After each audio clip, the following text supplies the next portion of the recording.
Everybody, welcome, welcome, welcome, welcome, welcome. Welcome back to another episode. Welcome back to another episode, Scary Hours Podcast. It's me, your host. And today we're going to be talking about the Ahruf is not the Kira'at. That's what we're going to be talking about today. For you people who don't speak Arabic, maybe you don't know what the hell I'm talking about, but you're going to find out very soon. But the point is, the Ahruf is not the Kira'at, and we're trying to find, what does that mean? Like most Muslims would say, what's your argument, right? What is your argument? Okay, the Ahruf is not the Kira'at, so what?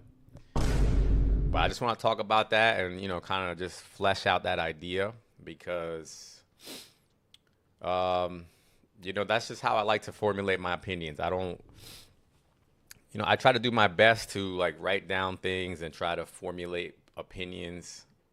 But I find that just throwing myself into a conversation is usually the best way to just completely flesh it out. What's up, Jamal? So we're going to talk about, because I was listening to my video from yesterday where we were talking about the 7 Ahruf and the 10 Kira'at. And as I was listening to myself, I was like, wait a minute, this is not explaining what happened to the Ahruf, right? Because, did Muhammad approve the 10 Kira'at? No. So the question is, where did the 10 Kira'at come from? Because if Muhammad approves 7 Ahruf, okay, we could talk about that. But then how did the 7, whatever those 7 things are, whatever the 7 Ahruf are, how did they turn into 10? Right? That's what we're trying to figure out now. So my conclusion is that the 7 Ahruf is not the Kira'at, because it can't be, right? Just first of all, based on numbers alone, they can't be. But secondly, the purpose is completely different, right? If you think about it. So when we talk to Muslims about the 7 Ahruf and the 10 Kira'at, what do they say, right? Beginning with the Kira'at, when we, and they're kind of forced to say these things, right? Because we show them, for example, how in the Hafs version it says one thing, and in the Kunbul version it says another thing, and they may go, yes, that's because Allah wanted to enrich the meaning, right? Okay, no problem. So we have one purpose for the Kira'at, right? Because that's what we have today. We don't know what happened to the Ahruf, but we have the 10 Kira'at, and they say, yeah, why are these differences in the verse? They say, oh, it's because Allah wanted to enrich the meaning. So he wanted to, so in one Qira'at, it says, Allah wonders about something. And another Qira'at, it says, Muhammad was wondering about something. And their answer is, yes, Allah wanted to give you a fuller version of the story, the complete story, which is that they were both wondering. Okay, so, okay, no problem. If we take that at face value, we say, okay, then that means the purpose of the Qira'at was to give you more context. But when we read about the Ahruf and we look at what Muhammad was saying about the Ahruf, he said that the Ahruf was a different purpose than what the Muslims say the Qira'at was. Muhammad says the Ahruf was to make it easier to recite.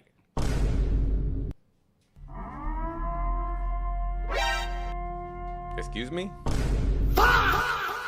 So wait a minute. So then one is to show you a fuller context of the meaning, more of the story, right? And one is to make it easier to recite.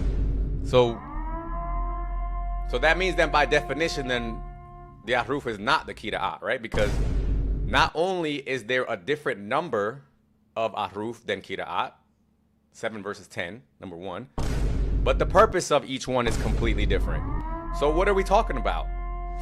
And Dubu says, I don't know what I'm talking about. Dalbusabus, don't know. He said, I don't know what I'm talking about. So come up. Let's talk about it. I don't understand. I really don't understand. I'm not, you know what? I don't know what I'm talking about.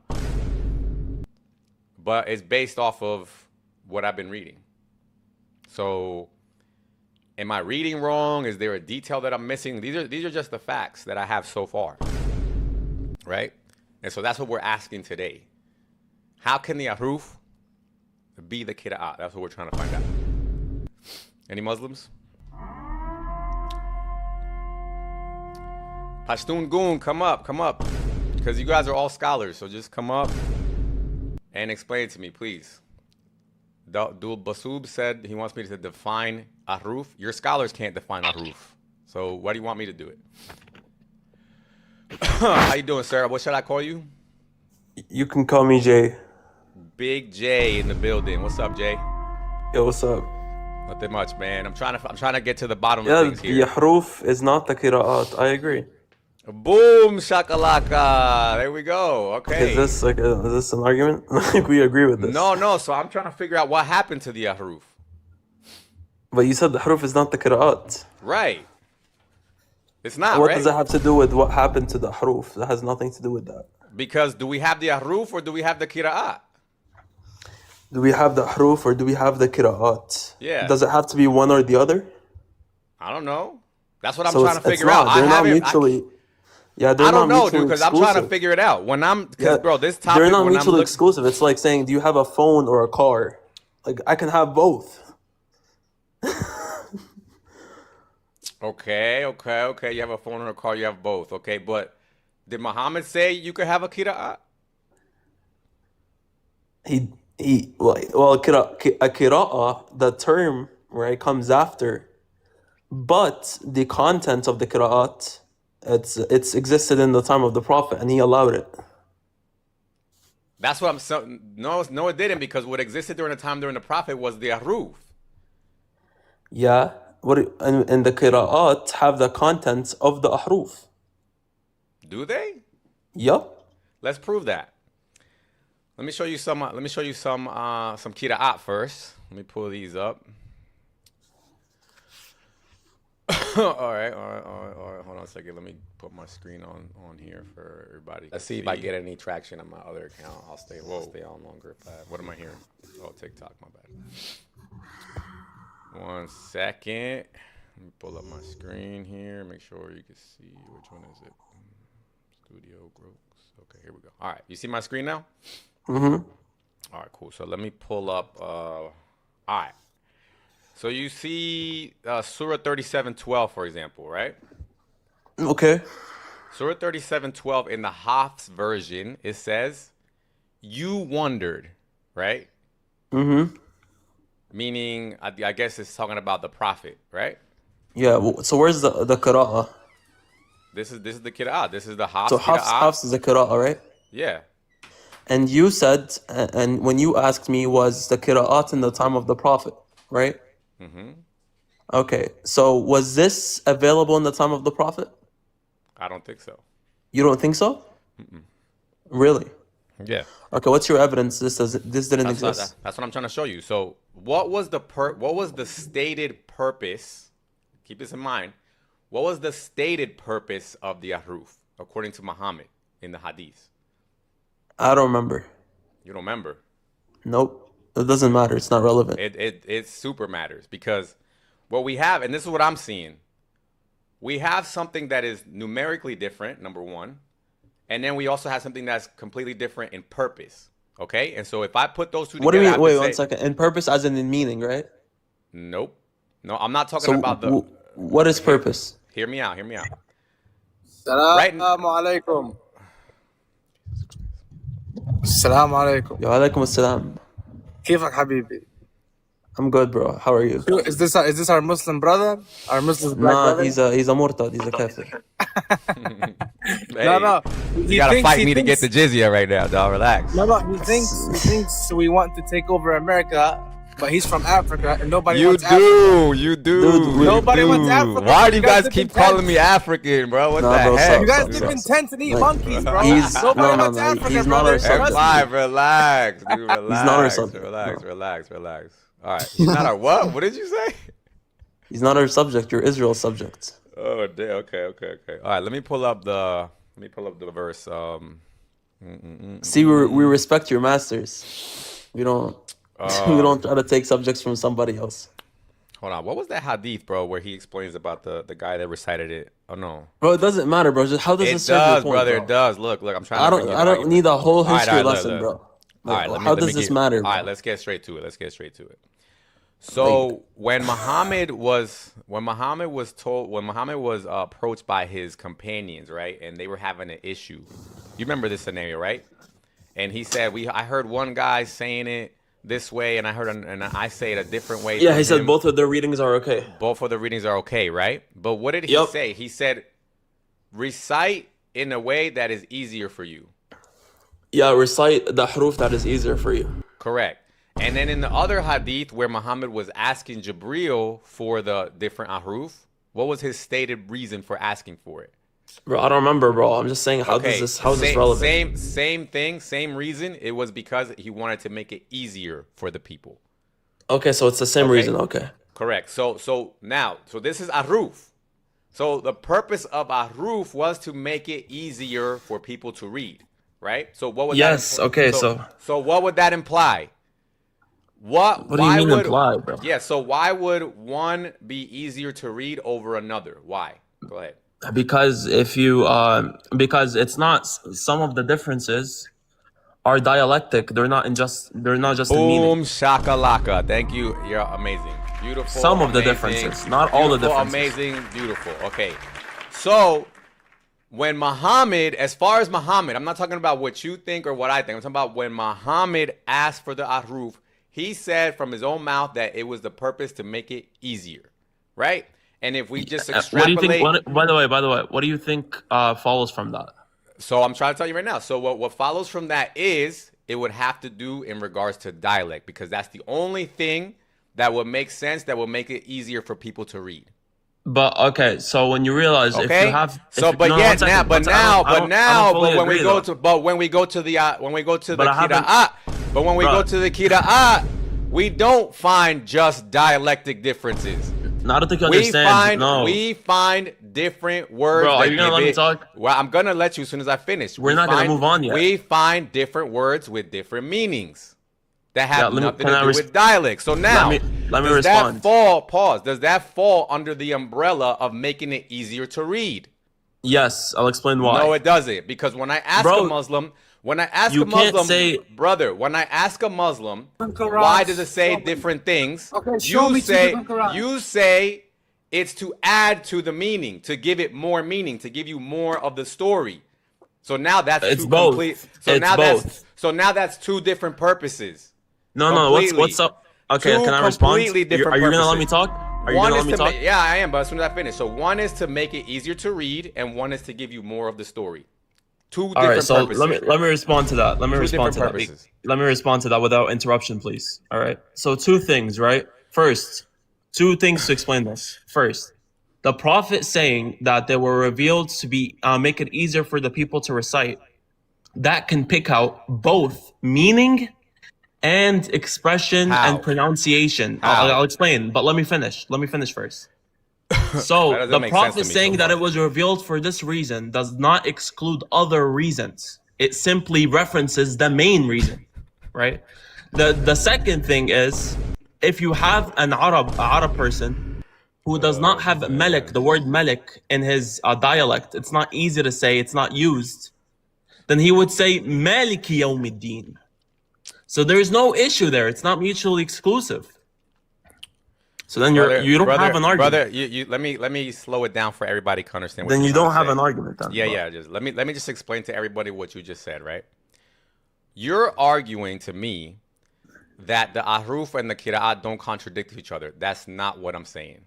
No, that's not what I'm saying. That's not even. That's not you even said the close. ahruf. That's yeah, not what I'm that's- saying. You said the ahruf. The prompt said the ahruf are not the qira'at. I Right. said yes, they're not identical. Perfect. So the only thing I'm asking you is, what was Muhammad's stated purpose for the ahruf? Yeah, he gave one of the reasons that he said was that it was made for people to recite it easier, and that already is ambiguous. How's that You can ambiguous? you can have words which are not which aren't meaningful in another dialect. So maybe you have the words malik not be as meaningful or not be as used in a certain dialect, and so people have other substitutions. So then the angel Gabriel, by Allah's permission and what Allah would speak, he would speak a different word with a different meaning that the people were accustomed to. Brother, listen to what I'm saying, bro. Once again, you're talking about in the realm of possibilities. I'm not talking about Oh that. my God, bro. I'm don't not think you talking understand what I'm about saying, bro. I ain't gonna lie. I fully understand what you're saying.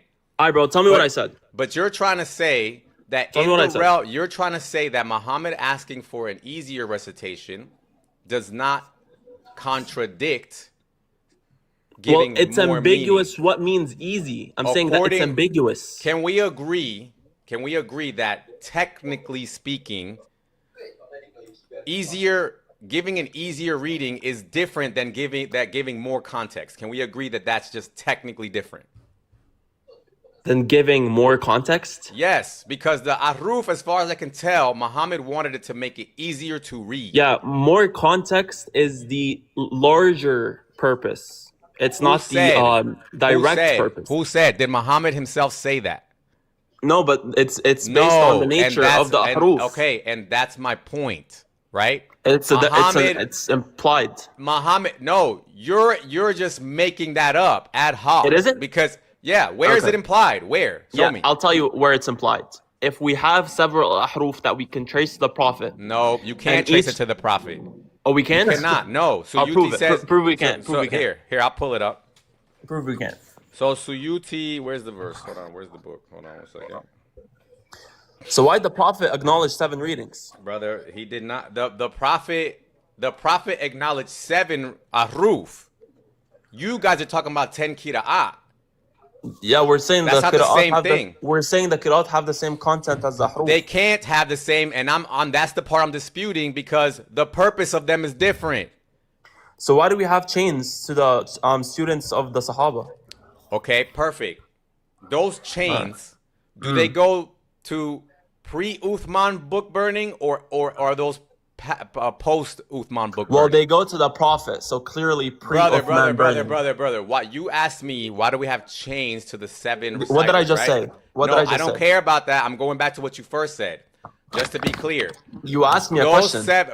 Those 7, did they come post-Uthman or pre-Uthman? I just told you they go to the Prophet. All right, so therefore, you're not answering my question. They come pre-Uthman. You're not answering my question. Anybody else want to take this on? Because this brother's just. I just said pre-Uthman. No. The 7 reciters are pre-Uthman? No, the 7 recitations. Okay. No, they're not, dude. That's what I'm trying to explain to you. Okay. What did Uthman do exactly? Uthman, he ordered that one standardized version of the Quran, which includes what the Prophet spoke, be used so that people in Syria and Egypt are not confused. But this is the kind of the elusive way you guys like to explain it. But let's get down into specifics. Did he include vowels and dialectic marks, or did he just give the skeletal text? Dialectic marks didn't exist. Perfect. So did he give that, or did he just give the skeleton? He gave the skeleton because dialectic marks is an Arabic invention. Perfect. To make it sound how they spoke it. Perfect. And also because the Quran was memorized. Correct, but it also changes the words. What do you mean changes the words? If I put different vowels with different consonants, that makes different words. Potentially. Very rarely. Right. Right. So that means then if I'm just giving you the skeleton, then that means the 7 reciters would have put their own dialectic marks and vowels. Wait, but dialectic marks don't come in the Sahaba's time, I'm pretty sure. They do. Wait, who's the Sahaba again? Is that's pre-Uthman? That's the companions, right? The first people. The Sahaba are pre and post Uthman. They live after the Prophet died. Okay, so what does Sahaba mean exactly then? It just means the companions of the Prophet. Okay. What? But then Uthman when you himself was a say, companion. so when you say that that the dialectic marks and the vowels don't come from the Sahaba, what do you mean? I mean, the marks themselves, I'm pretty sure they come Correct. years They after. come after. That's what I know that. No, I'm saying That after Uthman as well. yes. That's Okay, that's so why I'm then trying. what's your That's argument? why I'm trying to tell you that you cannot trace the Qira'at back to the Prophet because those marks didn't even exist in the Prophet's time. No, but I'm Hello. saying, dude, Hello. listen, the Thank Quran. you. But I don't think you Thank you understand for though. proving my point. You just The proved Quran it. itself, You get the you get Quran it. itself is You get already it? orally memorized. It has nothing to do with marks. Brother. The point is you can't trace those readings. You can't trace those recitations. And your scholars would We agree. can though because we've memorized it. Let's put this again. Let's put this again. You're so slow, bro. Genuinely. Yeah. Okay, look. Now I'm dropping you for that because now you're throwing that humps. Okay, look. Your prophet, during that time, the dialectic marks did not exist, right? So they memorized it. Okay, they had to memorize, but they memorized it in different ways. But it started getting so much out of hand that Uthman said, all right, we're going to burn all this stuff. And then he just left the skeleton. And from that point, the 7 reciters started to reinsert the dialectic marks. That's why your scholars say they cannot trace the chains back to the prophet anymore. Hello? Hey, Scary. Yo. Yeah, so like, are you talking about the Birmingham manuscripts, like the first ones, the latest Quran manuscripts, You the can talk oldest? about those. You see, that's perfect. So that's what you would need in order to trace back to the Prophet Muhammad. Something like Yeah. that. Something like a So Birmingham, that's a right? perfect point. So I have a guy that he converted from Islam and he's Christian and he knew about this and he talked about it. He actually took the Quraysh dialect, which is the oldest manuscript. It's like saying like Shakespearean English to like English today. It's like completely different, right? Right. So he took that Quraysh dialect and like you said, there's 7 different ways of using different I forget what he explains it better, but pretty much he translated the moon splitting in from Quraysh to his own his own way, and the translation shows that the moon appeared to split. So you can vary it, like you said, accordingly how you want it in 7 different ways. And it's like I forget what it's called, but if you look up And actually to go further with that, what was in the Birmingham manuscript is not in the 7 Qira'at now. It's different. It's another variation that doesn't currently It is not hasn't currently got. accepted. You just need to say it hasn't got the dumbas on them. You know, you got those little commas that you guys think that look like commas. It hasn't got them in there. Yeah. So and it's literally only 4 chapters. That's it. In the Birmingham manuscript, it's only got 4 chapters on like literally 2 pieces of paper, and it hasn't got the dumbas on it. It hasn't got any of this. Yeah. So again, this is why the people they like to make this stuff up. But the problem is that Uthman, like I said, when he burned everything, he only left the skeleton. He just left the skeletons of the words. Like you guys are saying, those other marks didn't exist. So from that point forward, the 7 reciters had to add their own what they thought which mark and which vowels belong there and which ones don't. That's how they came up to 10. But if you just think about that, right, and you extrapolate, okay, Muhammad started with 7 of something. We don't know what those 7 things were, technically speaking, the Ahruf. But anyway, there was just 7. So how do we end up with 10 of something? You get what I'm saying? That, by definition, means you cannot trace all 10 back to the Prophet. Hello? No, you need to do that other one. The other one you did yesterday. Which Do one? that other one. There we go. It's just, and like I try to point out, when we show Muslims the differences in the Qira'at, right? We show them there's different words that give different meaning. Right? And what do they say? What's their answer usually to that? They'll say, oh, it's because Allah wanted to give you more of the story. He wanted to give you 2 versions of the story, right? More of the story, fuller story, more context, right? To show the full story. Okay, that's a purpose. But when you ask Muhammad, was that the purpose of the Ahruf? No. The purpose of Ahruf was to make it easier to recite. So which one is it? So we have a different number of Ahruf versus Qira'at, and we have a different purpose for the Ahruf and the Qira'at. So how in the hell is that perfectly preserved going back to the Prophet? That doesn't make any sense. right? And then it gets worse. So look, I want to show you guys this Fix the this grid. Fix the grid. Make yourself big because like it's small right now. is it really? I don't know how to do that because I'm on a computer. I'm not on a phone. Oh, I don't know. It's supposed to just make it big. Maybe it's does everybody see my grid messed up or is it just him?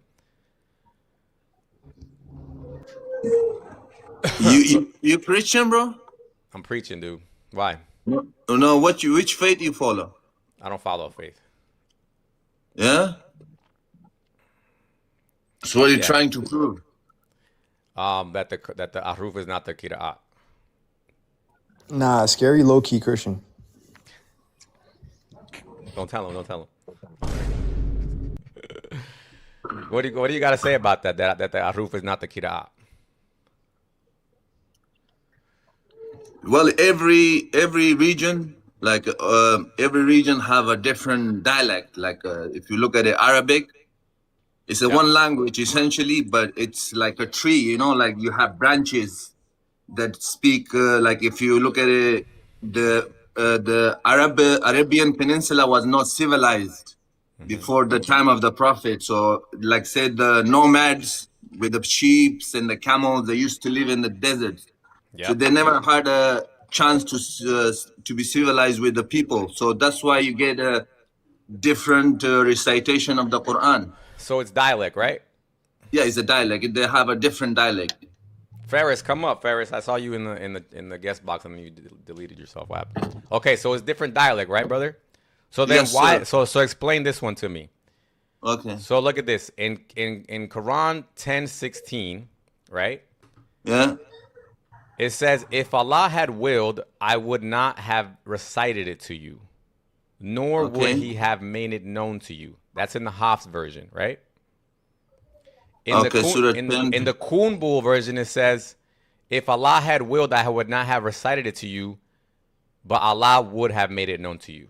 Is that a different dialect?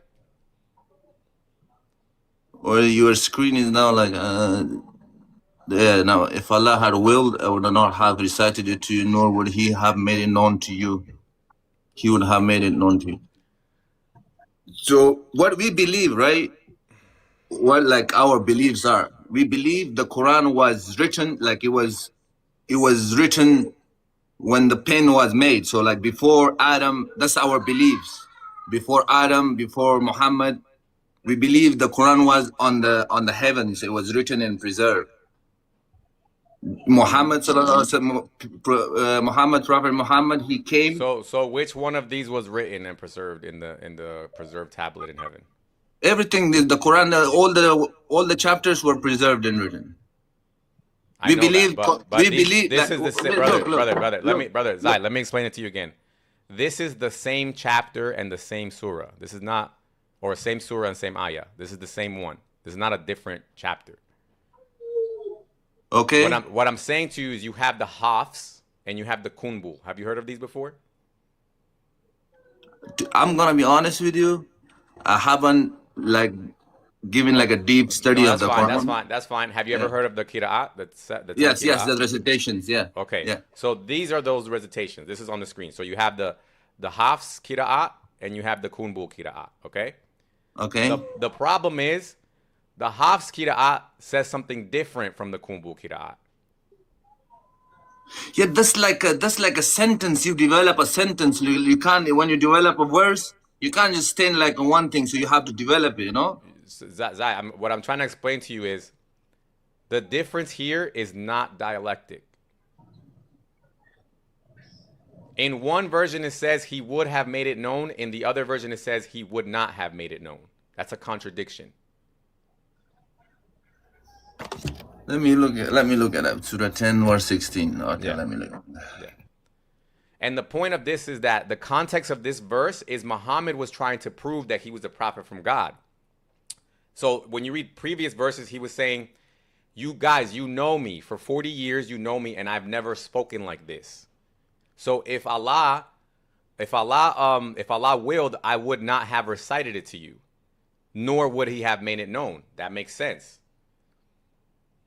But in the Kumbul, it says, if Allah had willed, I would not have recited to you, he would have made it known to you. how does that prove his argument? That destroys his argument that he was trying to make.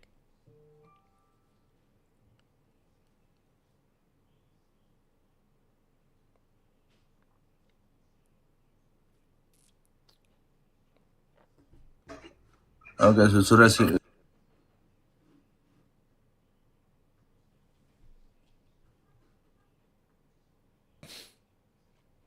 DJ Aka, what's up? Take your time, brother. When you see it, come back or just tell us. DJ Aka, why'd you drop?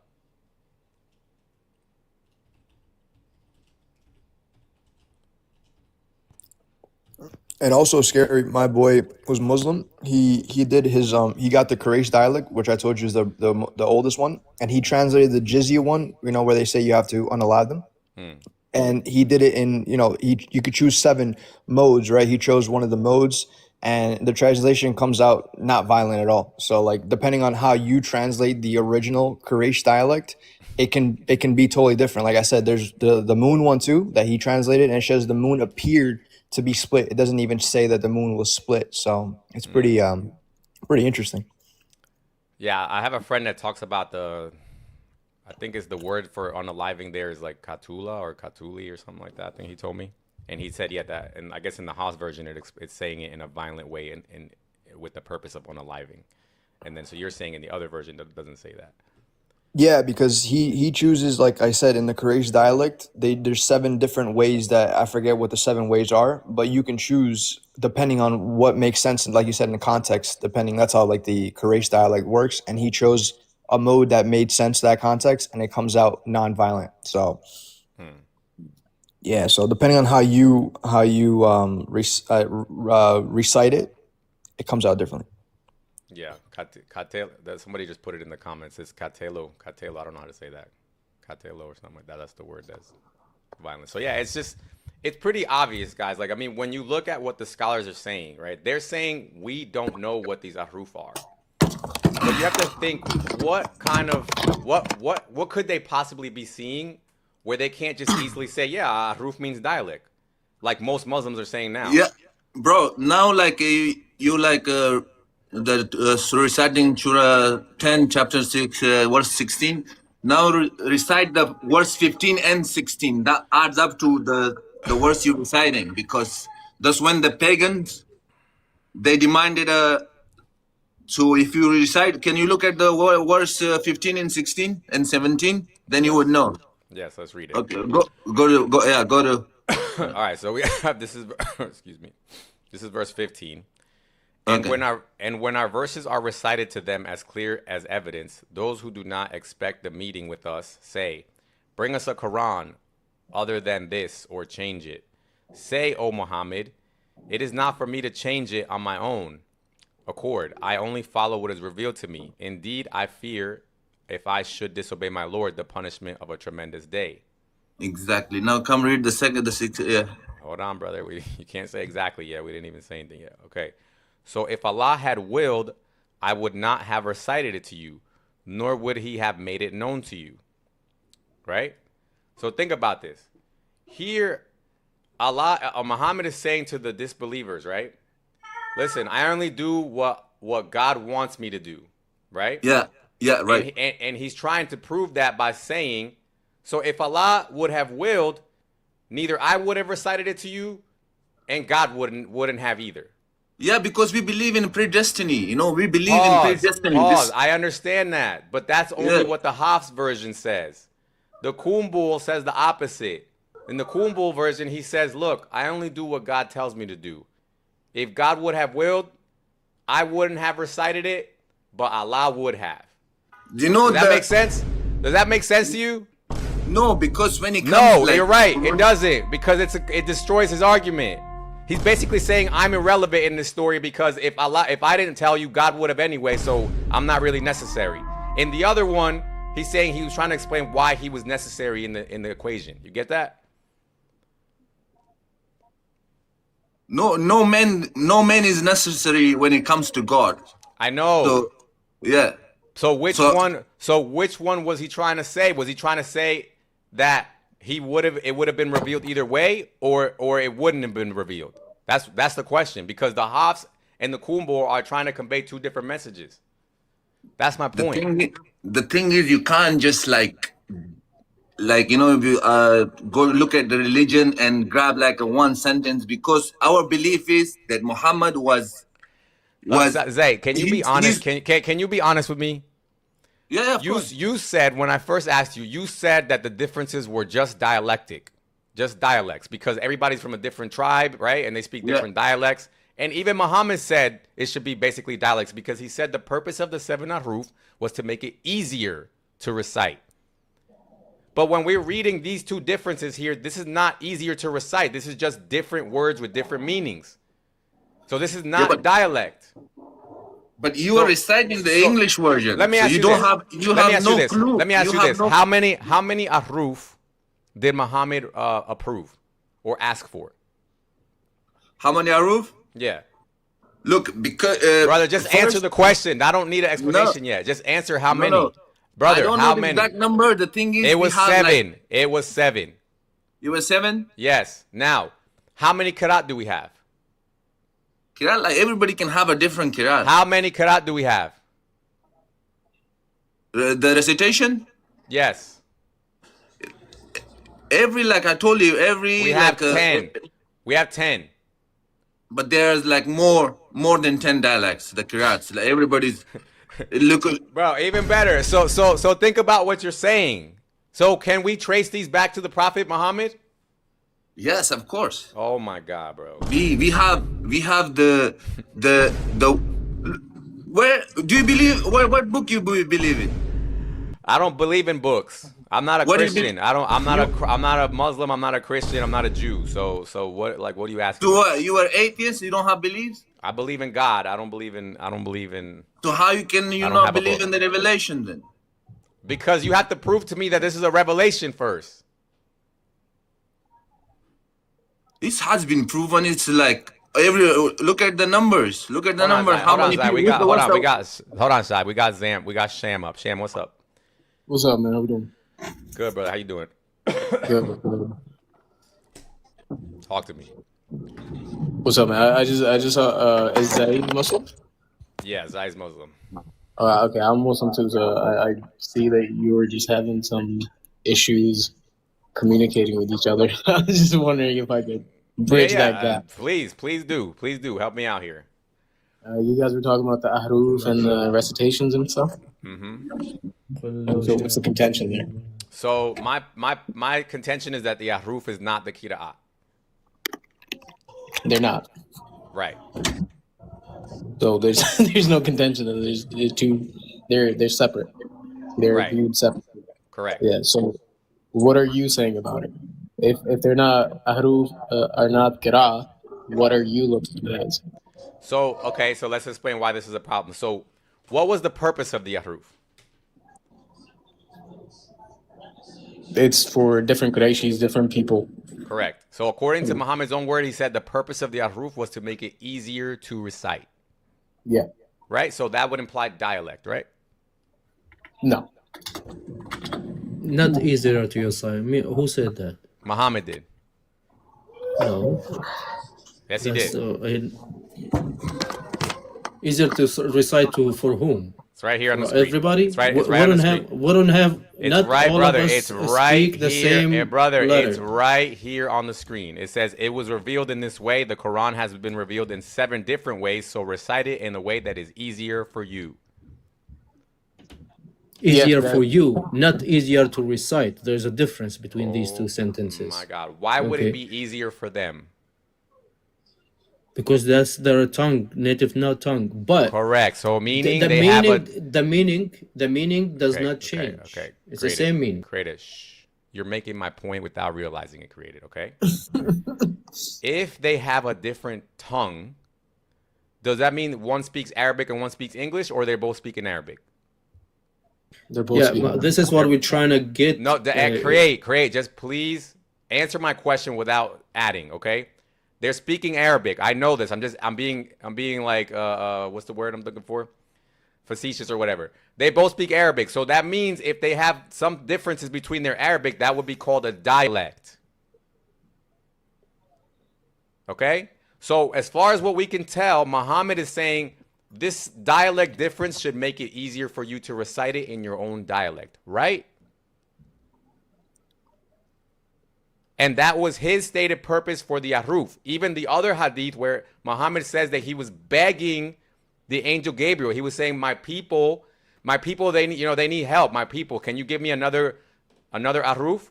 And he was like, all right, here's another Ahruf. And he's like, okay, but can you give me one more Ahruf? Because my people, they That's need help. no, right? no. That's No not what? how, No what? no, that's not how it works. No what? I never heard that before. Okay, but let's pull it up. yeah, Let's pull it up. Let's that's pull it not up. how it Let's pull it up. Let's put it up. Gabriel said, "Oh no, okay, I'll give you another harf." Yes, I'm gonna show you where Muhammad is asking. okay. Hold on, for the 7 Ahruf. Just to let you know, these huruf, we have a full knowledge of that, and No, we you don't. actually that, study brother, and teach that. Okay, listen, listen. okay. Now we I'm have dropping you because books. you're lying. Be quiet. Stop lying. Your scholars literally say you have no knowledge. Your scholars say we don't know what these are. There are over 40 disputed opinions about what an Ahruf is. No, sir, that's not how it goes. Okay. Can you prove that? Can you prove that? How would you like me to prove it? Show me a 'Cause you scholar, think like he there's- said. Show me like a scholar, or show me anything.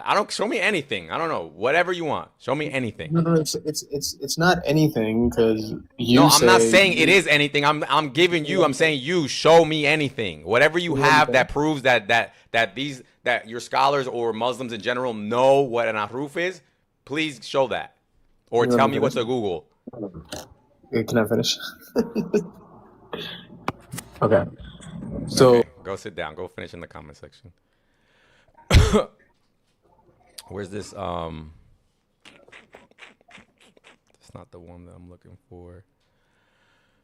I'm looking for. Anybody know what hadith is the one where Muhammad asked for the 7 Ahruf? Yo, Scary, what's up, Scary? What's good, bro? How you been, brother? Good, man. How you been? Good, man. Good. I'm Muslim. I think we had a conversation yesterday. Mm-hmm. Yeah, you remember me? Yeah.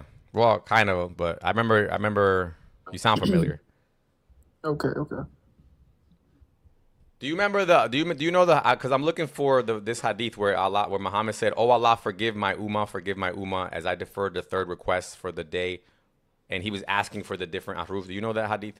I'm trying to find it right now. Oh yeah. I forgot what number, I'm trying but to I find know it. it's I know that's a hadith for sure.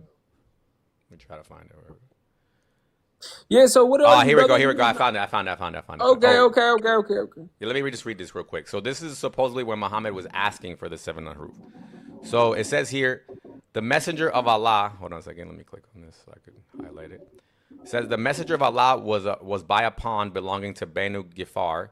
When Jibril, peace upon him, came to him and said, Allah commands you to teach your ummah the Quran with one way of recitation. Right? He said, I asked my Lord for protection and forgiveness. My ummah cannot bear that. Why wouldn't they be able to bear that? Right? He says, then he came to him a second time and said, Allah commands you to teach your ummah the Quran with 2 ways of recitation. He said, I asked my Lord for protection and forgiveness. My ummah cannot bear that. What could possibly be the problem that Muhammad is saying, my ummah, this is not going to work for my ummah? What could it possibly be? Where did that guy go? Did he drop?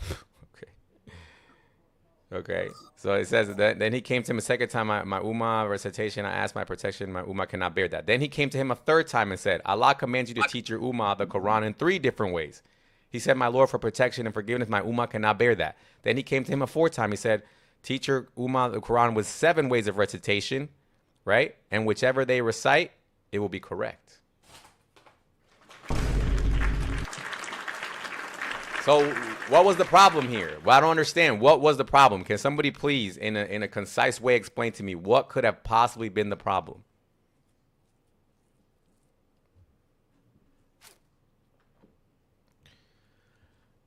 Zach, you still there?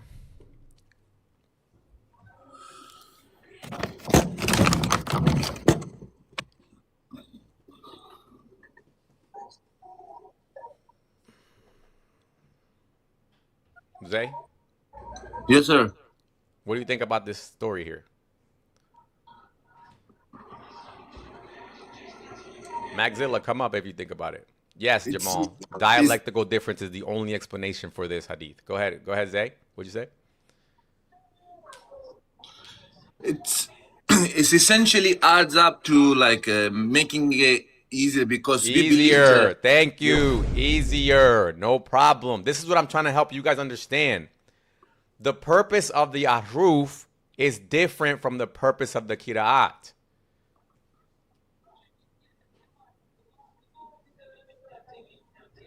Muhammad never approved 10 of anything. He approved 7 of something that's supposed to make it easier to read, which we have to assume means dialect.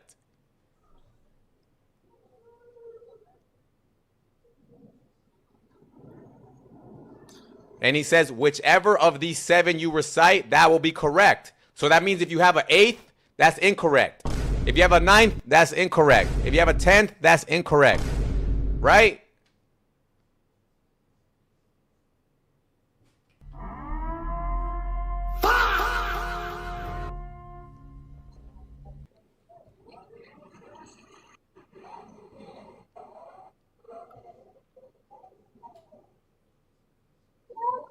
Any Muslims?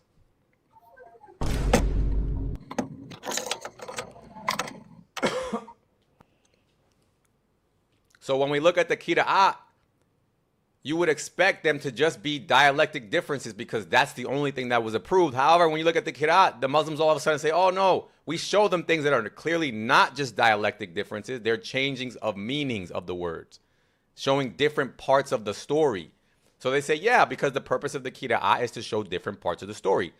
Is that match the intended purpose of the Ahruf? No. Yeah, good question. Can I offer you my perspective? Please. Yeah.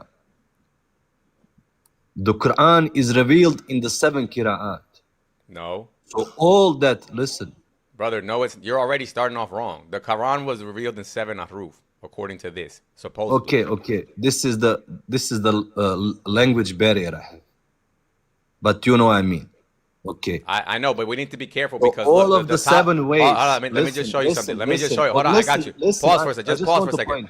I know you're gonna answer, but look at you see my prompt, right? It says the Ahruf is not the Qira'at. So we have to be very careful. You can't just use them interchangeably because that's the whole point of my argument. So go ahead. Okay. So it all together compiles one Quran. So all those segments of different perspectives. Which one? All of them together. Which one? The Ahruf or the Qira'at? Listen. All of them are one Quran. No. And one tafsir of Quran. No. They tafsir one each other. Brother, how many Ahruf did and Muhammad... this hadith is pointing to this. Okay, you're waffling now. Brother, how many Ahruf did Muhammad approve?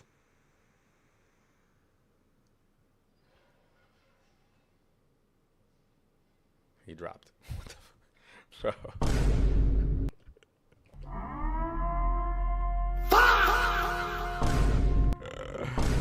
Bro, Muslims are in... No, bro, they are in... This is just... What would you call it? They're in what? Hold on, Jesus is here. Jesus. Guys, tap the screen, guys, so we can get some more Muslims coming up. Just tap it. You know what I'm saying? What's going on, Jesus? Someone call it behind him. No, I'm not going to Itachi's live. She mutes the hell out of people. Tell her to come to my live. Jesus, what's up, Jesus? Wait, oh, I didn't mean to join. My bad. It was an accident. But sorry, my bad. You're good. See you, bro. Cool. Take care, bro. Yeah, guys, and let me show you another example of this. Show me the verse where it says Allah wondered verse Muhammad. Okay, look at this. Let me pull this up real quick. Okay. YouTube is not responding. What's happening? Everybody on YouTube, my bad that I'm not paying attention to you guys, but just I'm on the talk right now if you want to follow here. All right. So look at this. Look at these two versions, right? "Quote unquote" of the Quran. Surah 37:12, right? In the Hafs version, it says "you wondered," talking to Muhammad. In the Khalaf version, it says "I wondered," Allah talking about himself. Now, do you see any issues with this so far? The Muslims will say, yeah, you know, they both wondered. Because, bro, can Allah wonder? What are we talking about here? Allah can't wonder. How can Allah wonder, dude? What do you mean they both wondered? How is this adding to the story?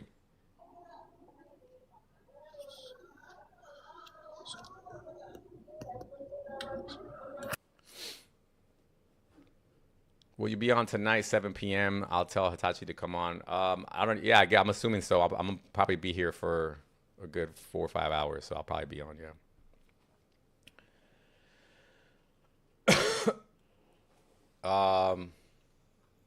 TMZ or TMNZ. What's up, TMNZ?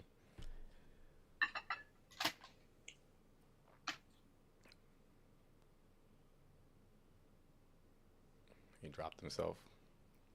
All right. Any Muslims? Trinidad and Tobago here. What's up, Rusty? What's your name, host? I go by Scary Hours. Bro, I am eating. Okay, no problem. You're the one who added yourself, not me. Okay.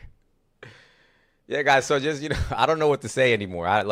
This is just never ending. Just at this point, it just becomes incomprehensible at some point, and I don't even know what we're arguing about. I think it's very clear, especially when you look at this example, that Khalaf made a mistake because Allah can't wonder. So why are you sitting here defending a position that you know is impossible to defend? Host, are you Trinitarian? No, I'm not a Christian.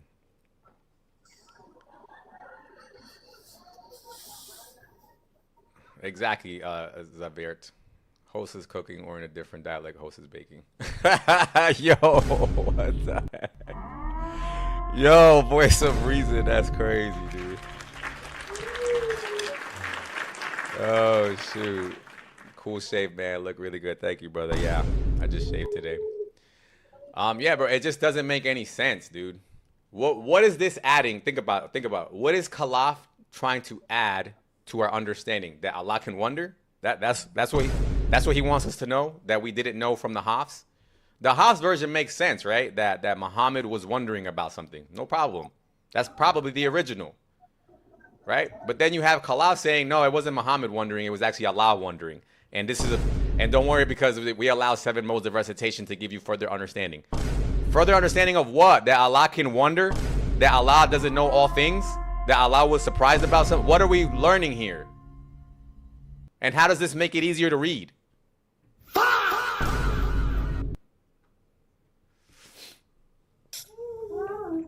Amadou Baltimore. Hey. What's up? Yeah. Hey, what's up, man? Good much, brother. So I want to know, why are you diving into something like ahruf and qira'at? Because Muslims told me. Because this is why, brother. Look, I used to have a friend, right? And me and this friend, he was Muslim, okay? And the first thing that he told me about Islam is about the perfect preservation of the Quran, okay? And I couldn't argue with him. I couldn't even argue because I didn't know anything about it. I was like, okay, the perfect preserve. Even then I was like, maybe this is not a big deal. And that's what I would try to say. Okay, so even if you only have one Quran, okay, why is that a big deal? But he would say, no, brother, because it's so amazing. Think about it. It's an ancient book. How could you only have one version? So eventually I was like, okay, maybe, I don't know. Maybe that is cool. I don't know, but whatever. And then when I came on TikTok for the first time, I kept hearing nothing but Muslims making fun of Christians all day, making them cry, making Christians cry every day. Christians were fumbling because the Muslim would show them a different version of the Bible, a different variational text, different meaning, different words. And Christians will be crying. They'd be like, I don't know. And you can see the Christians were uncomfortable because they couldn't explain, right? So I'm like, damn, okay, I guess W Islam, right? Mm-hmm. All that just to come to find out a year and a half later, Muslims have the same thing. And I'm like, variation? What? Yes, textual variations. Yeah, so I'm like, how is that? You get what I'm saying? I'm like, how do you talk about this for so long and you're going off on the Christians, but you have the same exact thing? Yeah, I know. I think maybe what we say. I mean, yeah, we do agree. There's textual variation in scriptures, but what we say when the Quran is preserved, there is no contradiction, right? If we look at the Bible, I could show you a couple of contradictions in the Bible. Where there is a clear contradiction. Okay, what is it? Can Allah wonder? Yes, so to explain it for you, you gotta understand. Not yes, so. Can Allah wonder? Nah, he's not wonder like surprise. Okay, so that's a contradiction to his nature, right? No, you gotta understand the meaning behind it, why the word was used. Yeah. Why was the word the meaning behind the reason why the word was used? So you gotta understand, first of all, when we say contradiction is when you see two things going opposite from each other. So if we were to say Muhammad wondered, and then another version say Muhammad did not wonder, then that's a clear contradiction. Brother, I'm just asking you, can Allah wonder, bro? In what way can Allah wonder? I explain. Yeah, I explain.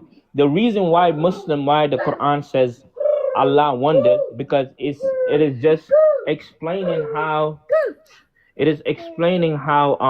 Allah is emphasizing the disbelievers, the emphasizing the word. So for instance, right, I'm gonna give you a simple example here.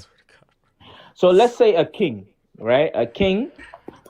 I would think that you're doing trigonometry right now in your head. No. I'm just trying to help you understand, because sometimes like you see Allah. It sounds like you're trying to help yourself understand. I understand very clearly. Brother, I'm really trying to listen. We cannot use Allah cannot wonder. Okay, let me explain. Just like you say, Allah, how can Allah see? Now you sound like the Christians. You know how when you ask a Christian, how can Jesus pray to himself, and then you make fun when they give you their explanation? This is exactly how you sound now. Okay. Let me tell you, when God wonders, it's not the same thing as human wondering. It's not the same. Okay. The reason why is that, first of all, we have to understand God is all knowing, right? So God is all knowing. So now why he can't wonder. Yeah. So let me help you now. So that's why I'm trying to give you an example. For instance, let's say a king is controlling a whole nation, and he knew these people that he's ruling over, they are disobedient. They're extremely disobedient. So now and then he also sent his messenger. So when his messenger goes, the messenger is wondered that how these people are disobeying this king. Now for the king, he only wonders because the fact that these people are extremely disobedient. You understand?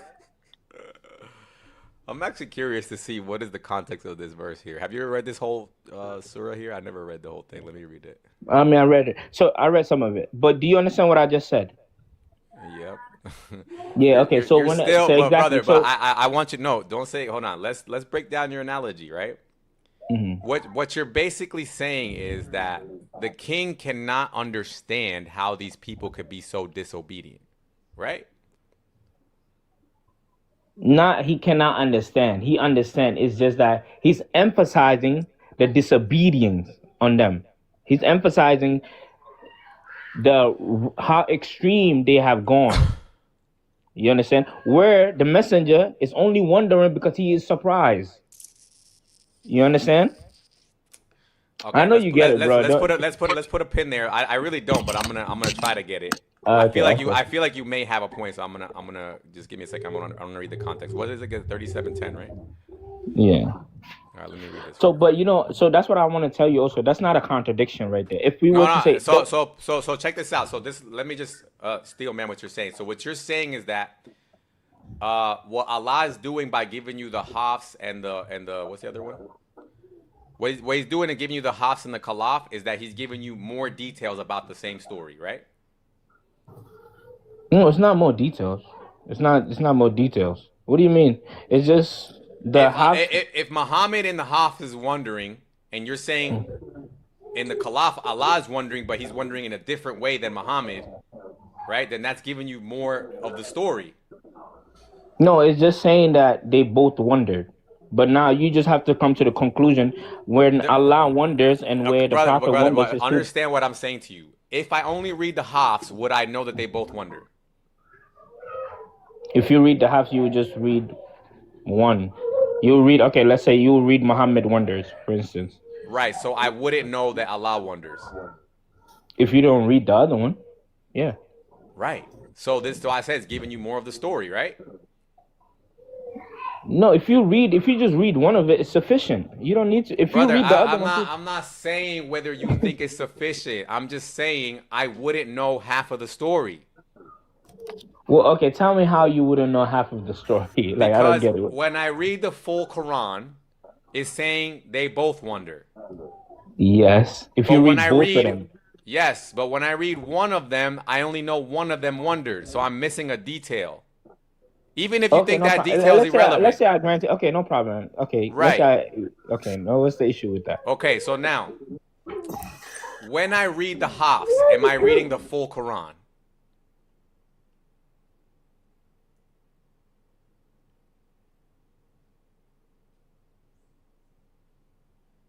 Amadu? Oh yeah, I'm sorry. But yeah, when you read the Hafs, you are reading the Quran. No, not the Quran. Am I reading the full Quran?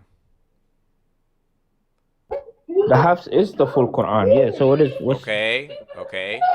When I read the Kumbul, am I reading the full Quran? Yeah, if you read the other version, you're also reading the full Quran. Okay. Are they distinct from each other in any way? Now, when you say distinct, what do you mean? In any way. Yeah, distinct has many, but I want you to tell me distinct in what in any way. Are they distinct, period? Yeah, where there's distinct. Okay, so now how many full Qurans do I have? You still have one Quran. The distinction is just the pronouns, probably some pronouns used. Brother, by definition, I would have two Qurans, dude. And let me ask you another question. Hold on. Wait. Let me ask you this. Is the Quran revealed in 7 different ahruf? Yes, and that's what I was gonna ask you next. So now we accept both. No, wait. Let's go with your argument now, right? So your argument is that in this example, the Quran wants to show you two sides of the story, right? So in other words, the purpose of these two qira'at is to add context. Right? Yeah, 1 second. Give me a second, bro. My kids just broke the whole. They broke the whole window. It's all good. Damn. Okay. I'm gonna let Chef Clay up for a second. I'll talk to Chef Clay for a little bit. Yeah. Chef Clay. How you doing, bro? What's up, man? I'm chilling. I know you are, Chef Clay. You always are, man. That's what I like about you. Chef Clay, what is the purpose of the 7 qira'at or the 10 qira'at? So in the Quran it was revealed to different, it was revealed to the Prophet in 7 different qira'ats, so it could be more. No, let's be very precise with our words, Chef Clay. It was revealed in 7 ahruf. Yeah. Not in 7 qira'at. Yeah, so the qira'ah, they emphasize different things. None of them, contradict. Correct. They emphasize different things. So that means, by definition, they are not the same. The ahruf. They're not exact same. Yeah, sure. Correct. So the ahruf is not the qira'at, right? Yeah. Okay. What is the purpose then of each one? You want me to go through each individual one, or you want me to just say in general? Just in general. Yeah, in general, it's just to emphasize different things. Emphasize different things. So. Yeah. When we look at the qira'at, I completely understand the Muslim position, like Amadou was trying to say. It's giving you other details of the same story that don't contradict each other, correct? Yeah. So the example I had on the screen was Surah 37:12 from Hafs and 37:12 from Khalaf. One said Muhammad was wondering, the other one said Allah was wondering. Now we could call into question how it's even possible for Allah to wonder, but let's ignore that for a second. Anyway, if you read the Hafs, you understand Muhammad was wondering. If you read the Khalaf, you understand Muhammad is wondering for whatever reason or in any sense. But if you only read one, then you don't know the other, correct? Sure. Okay. So when I'm reading the Hafs, am I reading the full Quran? Yeah. When I'm reading the Khalaf, am I reading the full Quran? Yeah. Are they distinct from each other? Yeah. So how many full Qurans do I have? So, I mean, I get your point. The distinction is not within the content. The content, as in it's not the different meaning. It's just Brother, the same don't you situation. see this is the same thing you say to the Trinitarians? No, you mean in terms of the Trinity or in terms of the Bible? The Trinity. Because when a Trinitarian, what's the first thing you guys always ask Christians? How many gods died on the cross? And what do they say? They say just one. And they say, okay, well, is Jesus the Father? No, they're distinct, right? So you make fun of them when they say, I have three distinct persons, but one God. That's funny. But when I ask you, do you have three distinct Qurans, but you still have one Quran? That's not funny to you? Yeah, well, the reason why the Trinity doesn't work is because the two natures, they contradict. But the Qurans, they don't contradict. Even though they're different, they don't contradict. Okay, perfect. Let's go into it further then, okay? So let's I just wanted to say God bless you, bro. I just want to say God bless you. You're explaining it perfectly. Did he just say that they don't contradict each other? Yeah, but I don't even want to get to that part yet. I'm gonna let them have that for now. What I want to ask you. Yeah, we'll get there after this. So what I'm trying to point out is this. Okay, let's say they don't contradict, right? Let me pull this up real quick. So the point is, what do they do, right? What do the Qira'at do? And I'm trying to tell you that from what I can see, they were made to add context. Do you agree with me? I would say emphasize different. Emphasize different points, but yeah, you could say context, sure. Yeah, that's the same thing as saying, yeah. So again, if I'm looking at this verse, Hafs says Muhammad wondered, Khalaf says Allah was wondering. So those are two different people wondering, right? So now that means that you need both to get the full context. So that by definition, you could say these Qira'at were made to give more context. Now, what were the Ahruf created for? That's the next question.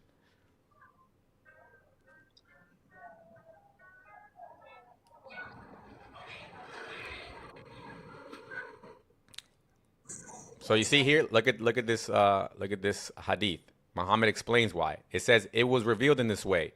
The Quran has been revealed in 7 different ways, so recite it in a way that is easier for you. Do you see the difference?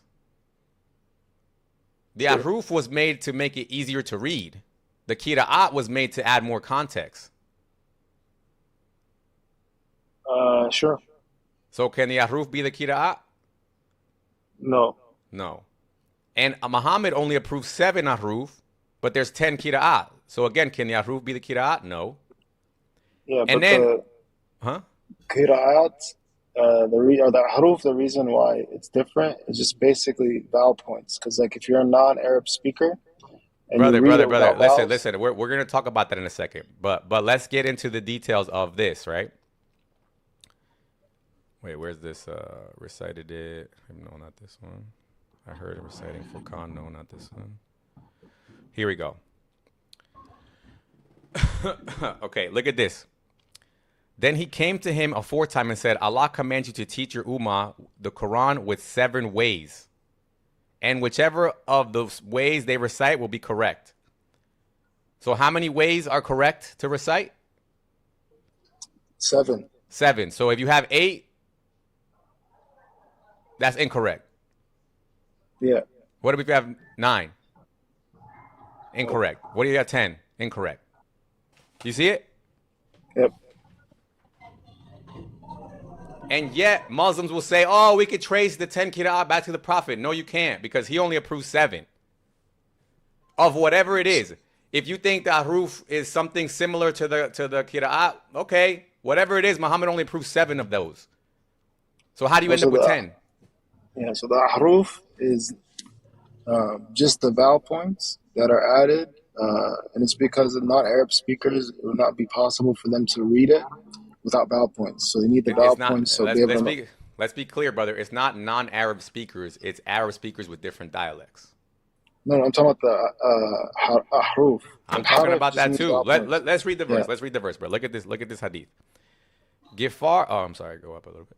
The messenger of Allah was by a pond belonging to Banu Jafar. When Jibril, peace be upon him, came to him and said, Allah commands you to teach your ummah the Quran You said with peace, peace, right? You said peace? Or what did you, because I want to make sure you are saying it correct, bro. You said peace though, right?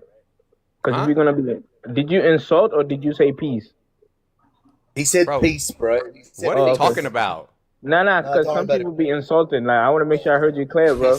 Oh my God, this dude is paranoid right now, brother. I'm not here to insult nobody. I'm here to just get to the bottom of the story. I'm not one of those people that just comes on here and just says rude things to people.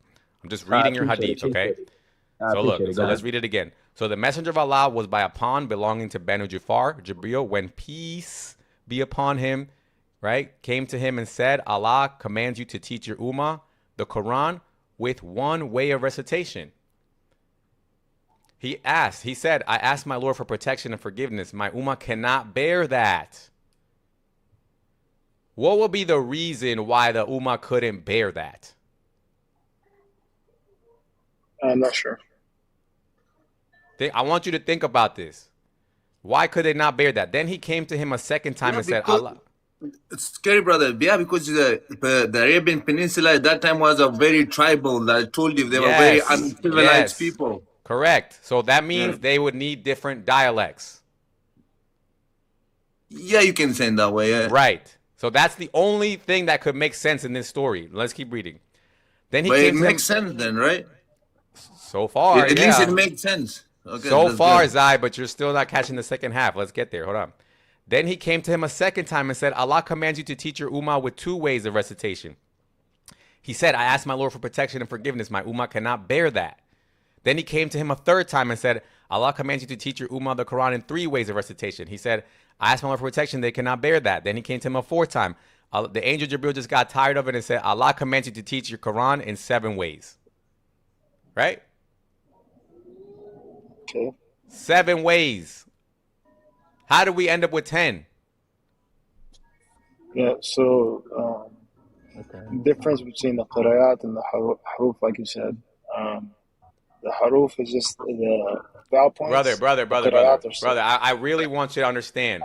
At this point, it doesn't matter the difference.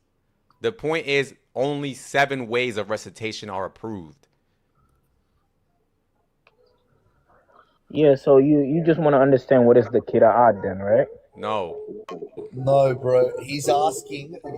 Let me dumb it down. I'll get this done. Here it says that the Jibreel told Muhammad there's only 7 ways that's been approved to recite the Quran. How did it end up as 10? There's only 7. Yeah, so does he want the explanation about the qira'at? He doesn't care about how this is like a rhetorical question, right? Like, it's obvious that 10 is not allowed. So how are you going to sit here and like, what are you going to do? I'm going to tell you why the 10 is allowed. I'm going to tell you why. So the qira'at, yes, us Muslims, we don't say the qira'at are the ahruf. We don't say that, right? But the qira'at is something that the Prophet Muhammad ﷺ taught his companions. Because the qira'at is also a way of reciting the Quran, a dialect. And how many ways can it be recited? Can you give us the number? Let me explain. Bro, you can't even read. Brother, look what I'm saying to you. Bro. So the qira'at came from the Prophet Muhammad ﷺ because it's the way where are you getting that from? Yeah, the scholar says bro, it. He's illiterate, no, they don't. Bro. Do you want me to show you a scholar where it says the qira'at please, came from the Prophet? Yes. Perfect. That's all you needed to. I got you. Bro, Muhammad is illiterate. I'll try to come back another time. Thank you. Yeah, I don't think they're understanding what you are trying to say. I mean, it's just, the only thing they're going to say, this is what they always do. They give you circular reasoning. Now he's going to say, it can happen because we say it can. That's literally where they're going to go now. With no justification, no proof, no nothing. Even if, I don't know what he's about to show me, but even if he shows me a scholar that says yes, it is allowed. Okay, but what's your justification for that? Show Exactly. me where are we getting that understanding from? So you said something. The gentleman that was here before earlier said something very interesting. He said that the qira'at, the ahruf, do not contradict. So all the other Qur'ans, all the other recitations, they don't contradict each other. I can literally bring a verse from the Hafs and a verse from the Uthman Qur'an that literally contradict each other. Yeah, no, we've seen it. We've seen it. We see all the verses, but then they'll say, "Oh, it's because Allah is trying to show you different parts of the story. He's trying to, when he says Allah wonders, that's one side of the story, and when he says Muhammad wonders, we're gonna say, okay, which one is true? They say, oh, both are true, brother, because Allah wanted to show you in the full Quran that both were wondering, right? That's what they say. What? That's what they say. So then they have a problem. So then they have another problem because that means if both of them make the full Quran, then that means if I only read one, I never read the full Quran. And if 7 make the full Quran or 10 make the full Quran, then if I read one, then I only read 1/10 of the Quran. 1/10. 1/10. That's good. You know, and again, I'll ask you, Scary, I want to ask you, tell me if this is a contradiction. So in the Hafs Quran, in the Hafs, it says that Allah commanded Lot to take his family except his wife. So he had to leave his wife behind. That's the one I've been looking for. What verse is that? I've been looking for that one. Okay. I'll get you the verse now. Give me one moment. I'll give you the verse now. I'll get out and come back. Give me a second. Yeah, because that one sounds wild. That one sounds wild because I heard it that You it's the one believe where in talking donkeys, though? we believe in what? Talking donkeys and snakes. Brother, we're not talking about a miraculous thing. In one version, they left the wife, and the other version, they brought the wife. That's not we're not even referring to, miracles. Both religions are pretty stupid. Like, oh, okay. You guys should take your meds on time. Not gonna lie. I'm not Christian, brother, so you know. Oh, shit. Oh, perfect. I swear Muhammad's illiterate, though. How is he telling people how to recite No, stuff? you know what? You know the part that I don't understand is how was he illiterate, right? Because the part I always ask myself is, what's the mechanism, right, that through which Muhammad was illiterate? I could only imagine that there would be a lack of memory. Because reading is just about memorization. No, you just memorize what letters are and how they sound. Yeah. Okay, so if he has a hard time remembering, how can you then tell me that he memorized the whole Quran in 7 different ways? Chapter. So what's stopping him from reading? So what's stopping him from reading at that point? So it's sorry, I gotta be quick because I gotta go back to work. Chapter 15, verses 59 to 60. 15. Chapter 15, verses 59 to 60. 15, 59 through 60. Correct. And then you said it's the Hafs and the what? From my memory, it's the Uthman Quran. The Uthman says. Well, Uthman is the baseline for all the Qira'at. So that is it. You can't have the Uthman. That one there says something completely different. It literally says that in that one, it says to bring his wife along, but then in the Hafs one, it doesn't say this. All right, it says that he has to leave his wife behind. Okay, let me see. Let me see where the that's chapter 11, verse 81, not chapter 15. 11:81. What chapter is that? I forgot the surah name, but it's chapter 11. It looks like the Warsh and Hafs do have something different on 1559 as well. Oh, does it? Apparently. Let me make sure. Sometimes, AI be making stuff up. Let me just pull this up and actually. Yeah. Hold on a second. Surah 1559. This one. Hey, Audi. Audi. Yeah. Do you think a 9-year-old could be a woman? Oh my God, guys! Please, let's not go there, Eugene, or whatever your name. I'm not a Muslim. You. Oh my God. Except his wife. What's the verse that you said, brother? the other person? 1181. It's the one you mentioned earlier, the one that says, leave your wife behind and take your wife. Okay, let me see. So it is different. What do Muslims say about that one? Their best response is to say that in the end, it doesn't matter if she went or not, because in the end she dies because she turns around. So that's their response. So they really don't know what the ruling there was. Okay, so Lil D is saying that it's both. Both in Hafs, one is take his wife and another is leave her. So Lil D, you're saying in 1181 and 1569, it's the same mistake in both? That's crazy. 15.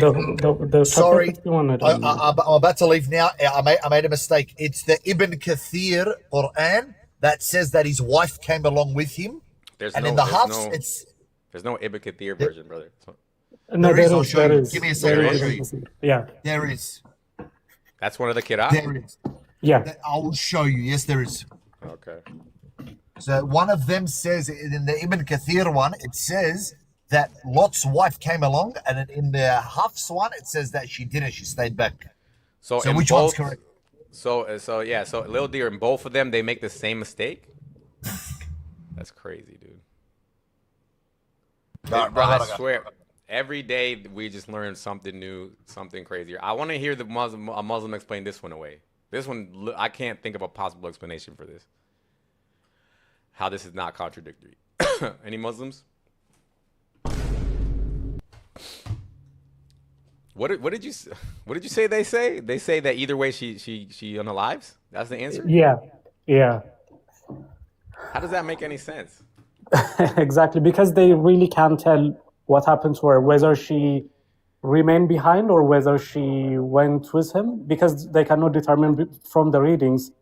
Their best response is to say, in the end, she is unalived in both readings, so it doesn't matter.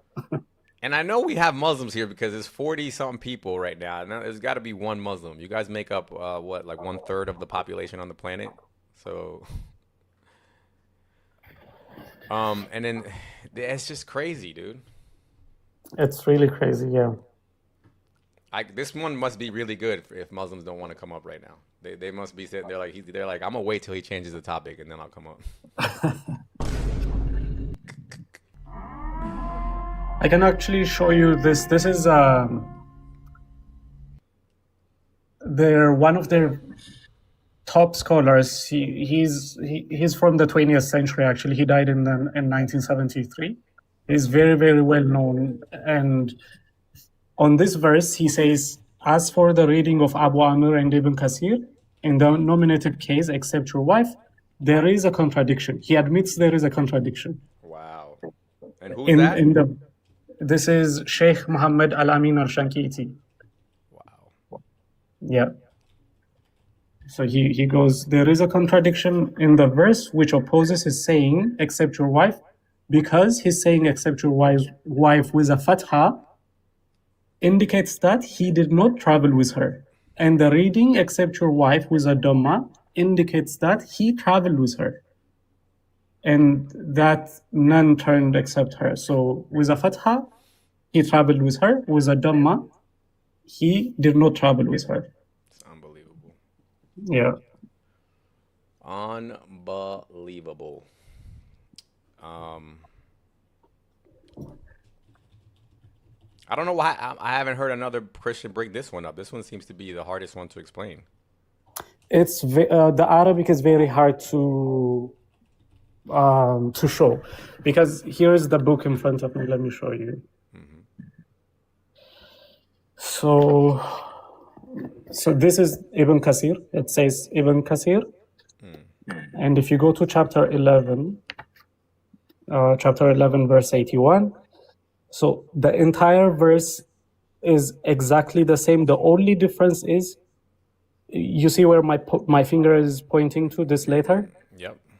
The one with the 2 dots on top of it. Mm-hmm. So this reads 2. So this letter is pronounced as 2 because of this ribbon-looking symbol on top of it. However, in the other Quran, instead of that rebel-looking symbol, you have a dash to indicate you need to read it as ta instead of tu. And it's only because of this difference that the whole meaning changed.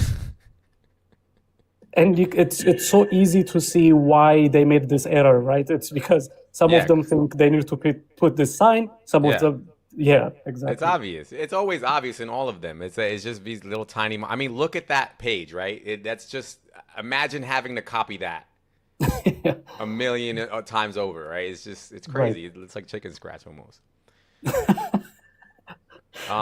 So you're saying one says like, can you like tell me like how it would be translated? One says she did come and one says she didn't come, or how would the word actually be? All right, so how it would be translated is the one that says, this one says illa imra'atuk. Yeah. So when it says illa imra'atuk, it's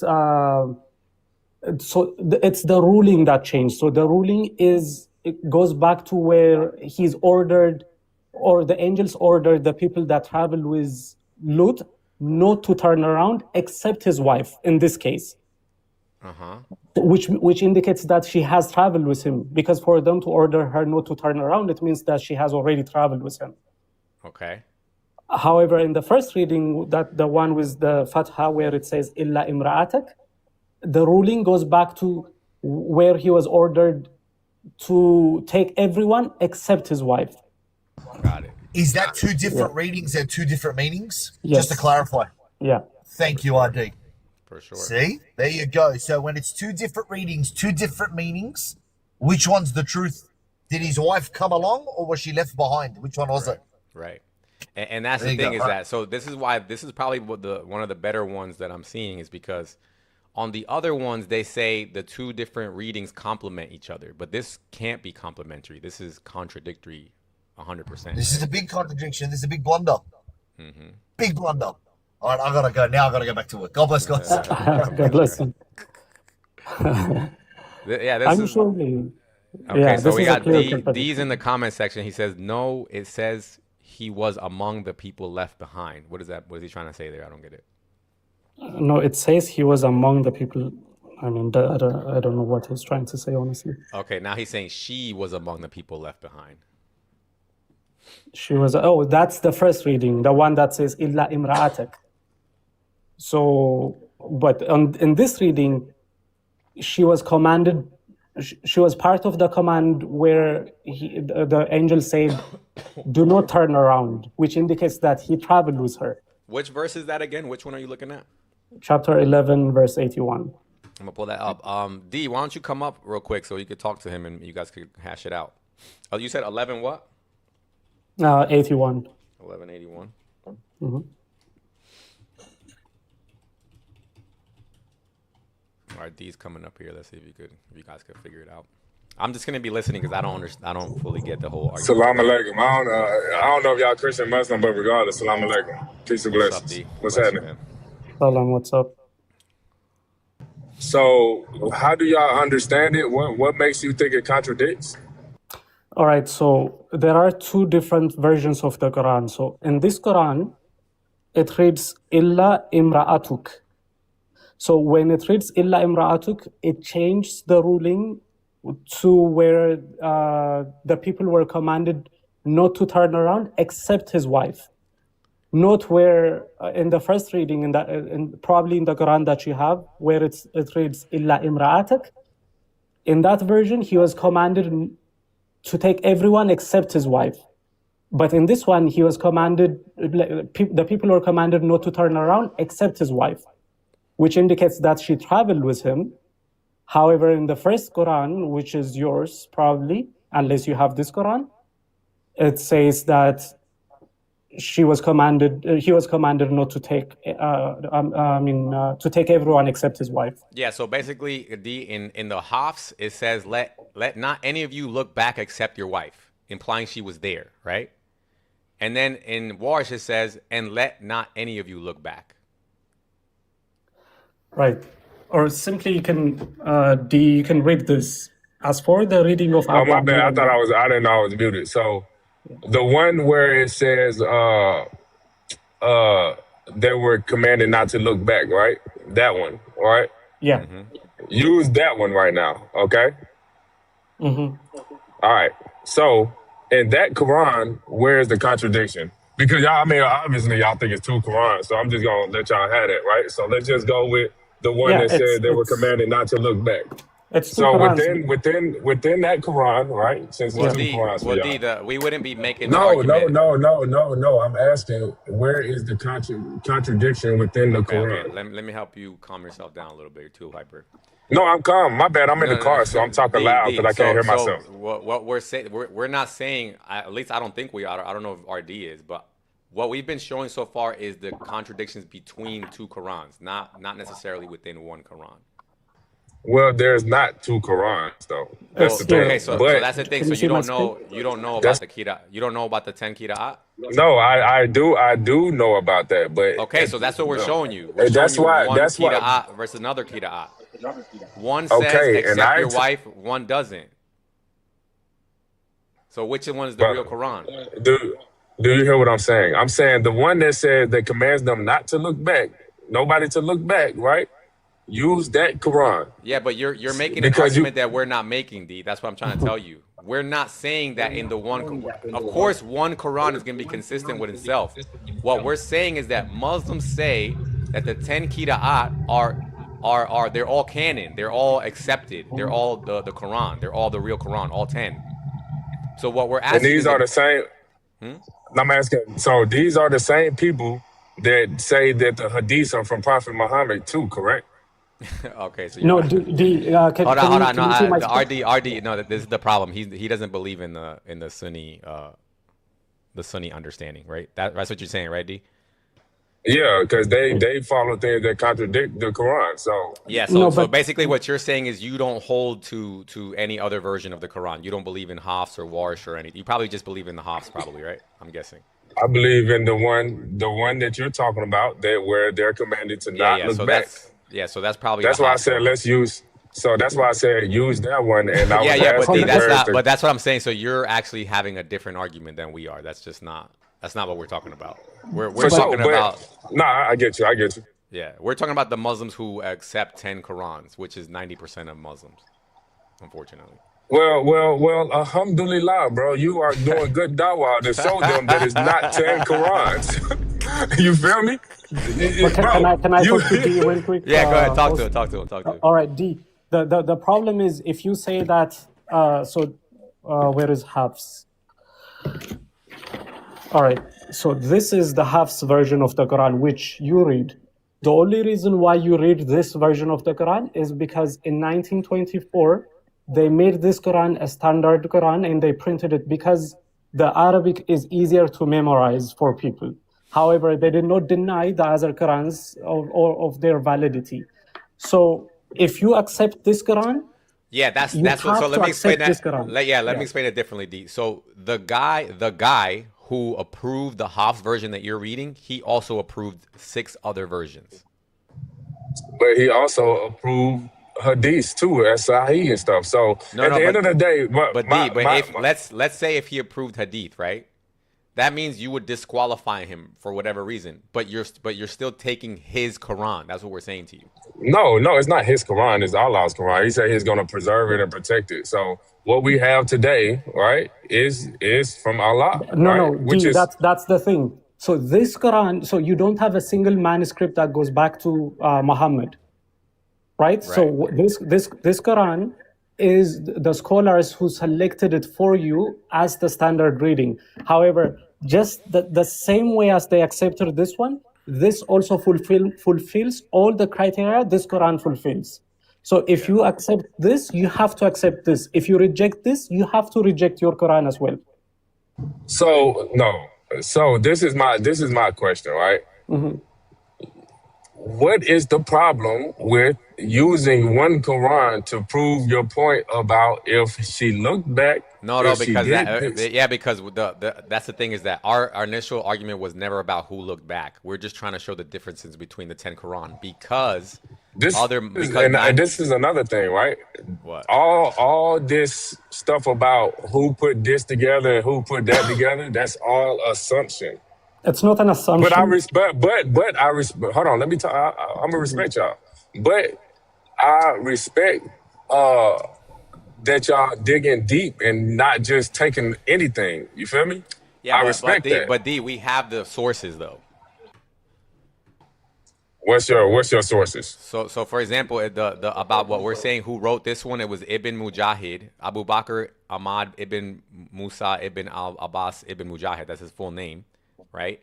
And that book, in the book Kitab Al Saba Fi Al Akirat, is where these 7 readings are recognized for the And first these time are ever. the scholars of, and these are the scholars that came up and made these hadith sahih and stuff. Correct? No, that would be Sahih. That would be Muslim and what's the And other guy's name? Bukhari, right? And Bukhari. Yeah, those are different. But I'm people. saying, what I'm saying is these people say that this person said this and this person said that. Correct? But that's a different people though. Hey, yeah. Hold on, RD. When it says here that this is Abu Bakr, is that the same Abu Bakr that I'm thinking about, the famous one? No, Okay, it's a different one. Okay, Yeah. keep going. Real quick, D. So the Quran that you read is transmitted by a guy named Hafs. Where my pen is pointing here, it says Riwayat Hafs and Asim, meaning you read the Quran according to how Hafs read the Quran. Right. So that's the only reason why you read your Quran as the version that you have. Oh, my bad. I didn't mean to press that. However, But do you have a soundboard that says halal, bro? It says haram, but yeah. Oh, haram. That's you crazy, bro. But I really did not mean to press that. I just moved my hand in there and touched it. bro, y'all crazy.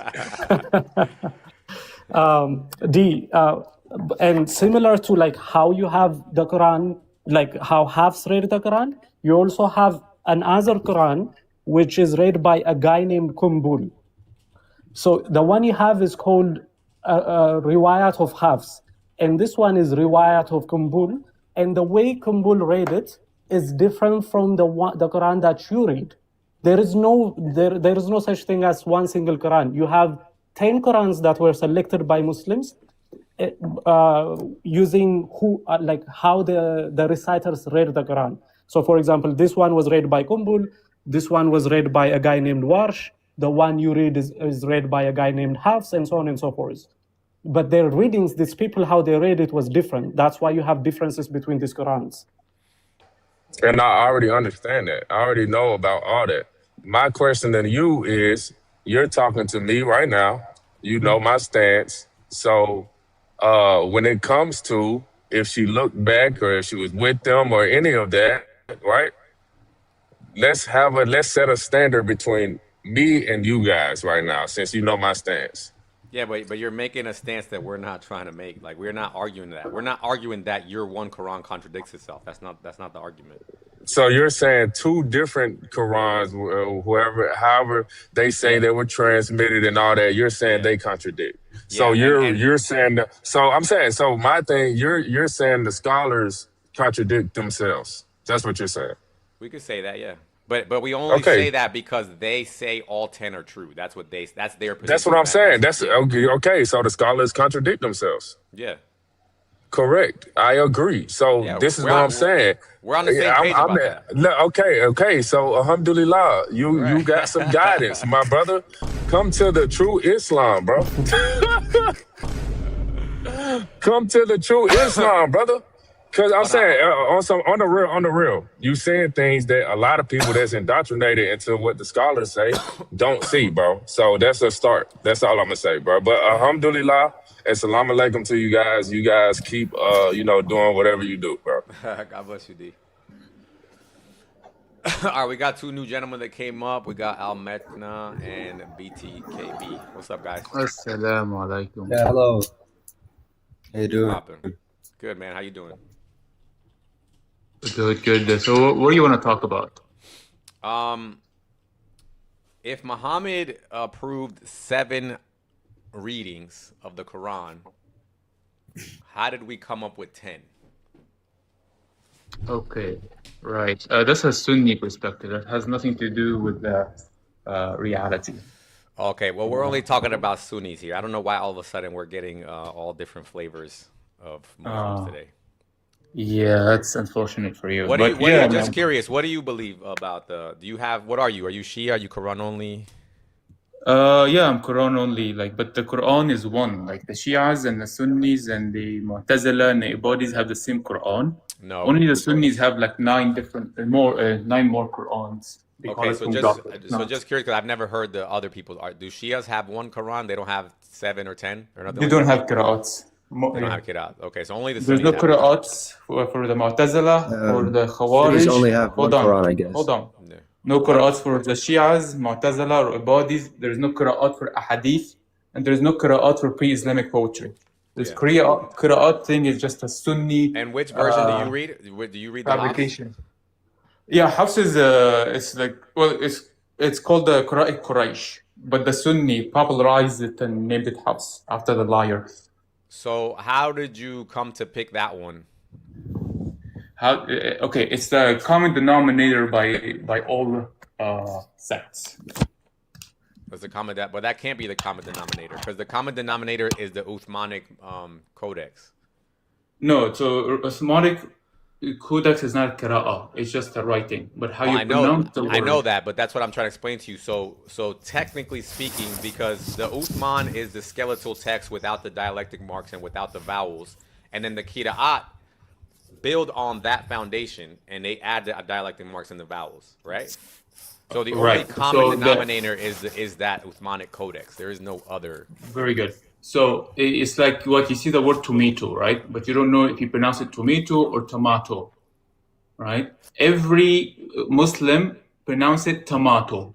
Only the Sunnis have 7 different or 9 more different way to pronounce tomato. No, that's not a good analogy. That doesn't make sense to me because again the Uthmanic. This is what I'm asking you. Uthman burned all the other copies, right? Habibi, he burned the other 6 ahruf. Okay, there's 2 different things between ahruf and qira'at. I know that. Ahruf is the way a word is spelled, right? Like knife. It is spelled with a K or no K. Yeah, you see my prompt on the screen right now? Yeah. What does it say? Al-ahruf laysat qira'at. I agree with you. The ahruf is not the qira'at. That's you're making my argument right now. Yeah, I'm with you with that. Yeah, the ahruf is not qira'at. Right. The ahruf is not qira'at. With one ahruf, the Sunnis made 10 more qira'ats. With one ahruf, no, they didn't.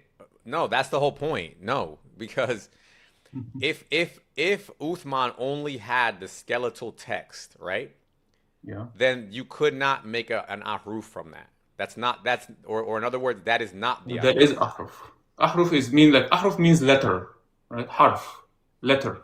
Right, but so there are 7 letters, but okay. So that's what I'm trying to say. So if you have the skeletal text, right? Yeah. Then you would have to add on to that skeleton in order to make each dialect. Right.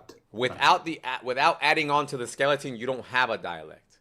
So you're saying these points. Now, pre-Islamic poetry and ahadith, right? They are written with dialect or without dialect? Say that again, what? The pre-Islamic poetry and ahadith. Without. They're without, right? Because they're using common Arabic. Right. The simple Arabic, which is, I believe it's Qura'at House. What they call Qura'at House. The other Qira'at. You said you believe it's what? Qura'at Quraysh. What they call Hafs. Quraysh?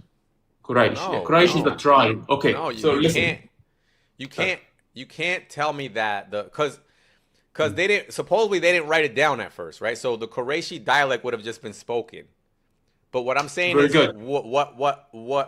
what Uthman standardized was without the marks. So you don't know what tribe or what dialect it was. Yeah, so I don't believe in the Sunni narrative, like I tell you, because the Shias and the Mu'tazila and the Ibadis, they also have the same Quran. Okay, the Sunnis say there are 7 ahruf, right? Because there are 7 tribes around Muhammad at his time, right? So if that's true, why is ahadith came in 1 ahruf or 1 qira'ah? Can I show him an example real Right? quick? Yeah. I know what you're talking about, RD. That's a funny. You just told me.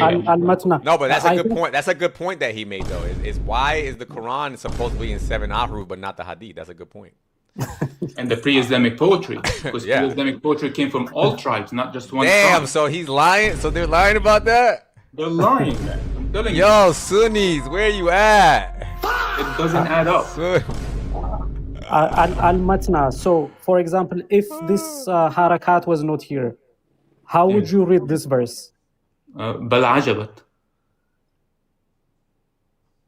If the harakat was not there? Huh? If the harakat was not there, you would Yeah, read it I'll as just read it bal like ajabat? normal Arabic. Yeah, but the thing is, if you add the harakat, Yeah. So again, Right? the harakat is just pronunciation. He means the points. Tomato. It has nothing to do with change. It's just it has nothing to means do the with the points. meaning. of the no, word. it will change the meaning, because here, when you change it to a dhamma from a fatha, it reads bal ajibtu. Yeah. Bal ajibtu means I wonder. No. Yes. Because there is no letter U. The wow is not there. Uh-oh. No, This is okay. So there's a difference between the wow as a letter and the wow as a pronunciation. Hold on. No, Let me formulate your argument into ChatGPT so you can see who's telling the truth here. Here is the wow al-matn. Yeah, this is a wow as a letter, right? When it's on top Yeah. of a word, it's a pronunciation. It doesn't count as a letter or as a grammar rule or anything. All right. You can open any dictionary, any Arabic dictionary, and translate good. this. Bal ajibtu. Have you tried the Hold on, guys. Al-Metna, because this is where we're going to get lost. I see that you guys are disagreeing with each other, so let's just ask the... Yeah, he's trying to force me. No, I know, and you're also trying to Narrative. force, so let's find out the truth, right? So let's see. So what is your claim so I can type it into AI? My claim is... when you add a... You said when it's on top of a letter and when it's where?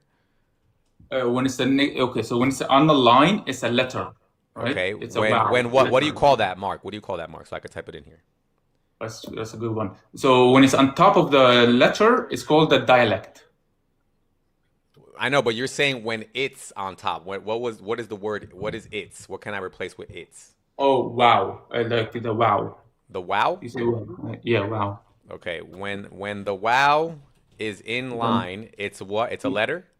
It's a letter, right? And when it's above? And when the wow is above a letter, it's what? It's an accent? It's a pronunciation, yeah. Just okay, so it's an accent, right? Accent. I like that, yeah. That's a good one. Okay, let me see if that's true. I forgot my Let's spoon. see. This is good. I'm probably going to know how to speak Arabic by the end of this. It says hold on, let me see what it says. Oh, there's a lot here. Jesus. Okay, it says, in the modern printed Quran with full diacritics tashkil, when it appears in line, it is the, and then it shows a squiggly mark. Hold on, let me pull this up here further. Yeah, wow. Okay, here, can I show you this real quick? Here, it says, what is the difference between bal ajibtu wa yaskharun and bal ajibta wa yaskharun? The two readings here, see the Arabic, bal ajibtu wa yaskharun, it says, meaning, but I am amazed and they mock. The verb ajibtu, I am amazed. This is read as Allah speaking That's not in the the first correct person. grammar. Habibi, the dialects have nothing to do with grammar rules. No, Okay, it's I'm just telling this is pronunciation. AI is telling you this. Habibi, no, I don't say I play. Okay, I don't say I play video games and I don't know. I forgot. Like you play sport. It's not me who's saying this, Al-Matna. Look at this one. These two are for the, what's the context? Who's the subject in the context? Muhammad is, but when it says Balajibta, it's Muhammad. Okay, can you get me the full verse? Yeah, this is the full verse. Hold on, brother. What I'm reading, what I'm reading here, Metna, what I just read, it says, when it appears in line, it is a consonant. When it appears above the letter, it is a vowel. So that does Above change. the letter is a vowel? No, yeah. man. That's what it says. Okay. Look at my, bro. What do you mean okay. by constant? Look, because wow can be like a letter of a word, like, right? Yeah. Look, Like they're both word. letters. They're both letters. Look at my screen. No, no, See no. this? When it's on Look, top read, of a read letter. this. Read this. Read this. Read Okay, this. let's see. When it appears in the line on the baseline, it is the wow and okay constant It's a consonant. consonant Yeah. letter. Wow. When it appears above a letter, it's a vowel mark wow. It represents a short vowel called dhamma. Yeah, sound U. So it has to do with sound. Yeah. No. It It says sounds sound U. different because it's a different letter. So No, no, one no, is no. a okay, brother. Do you know what a consonant is and what a vowel is? I don't know what's a consonant. Like Yeah, consonant is not a vowel. It's consonant is not a vowel. Okay, define consonant. So Define it's like, consonant vowel. so if I, for example, if I say Bob, right? Bob, the Yeah. name Bob, Yeah. B would be a consonant, O would be a vowel, right? Oh no no no no no no no. Okay, how about this? If you put Bob and in the letter in the B, the last B, you put a wow on top of it, you will pronounce it Babu, right? Right. It has nothing So, to do. right. It has So nothing to do with the Babu, meaning. so Babu is adding a vowel. It's pronouncing a word, but it doesn't change the meaning. Brother, the It's only still thing Bob. the only thing you just said to me would be the difference of saying BB, which would be just be boo, and adding an O would be Bob. That's changed. Obviously, that changes the sound, but Babu. it also changes the word. No. Okay. How do I? If Okay, I have, you know in if I Spanish, have, hold on. You know in Spanish they have this letter E no, with an brother, apostrophe. now I could with just that- tell you with that- now I could just tell you're lying at this point. You're just No, I'm not lying. I'm trying Yes, to. you are. Come on, you gotta- Brother, how can you add a vowel to a It's not a word? vowel. It is literally saying that on the screen. It says it's wrong. ChatGPT can. It's when not it always says right. above a letter, it is a vowel. It literally says that. No, it's not. Oh my gosh. Okay, a vowel is like U, A, E, I, right? Hold These on, are let me see vowels. this. Okay, now let's ask it this. Can this change the meaning of a word? Let's see.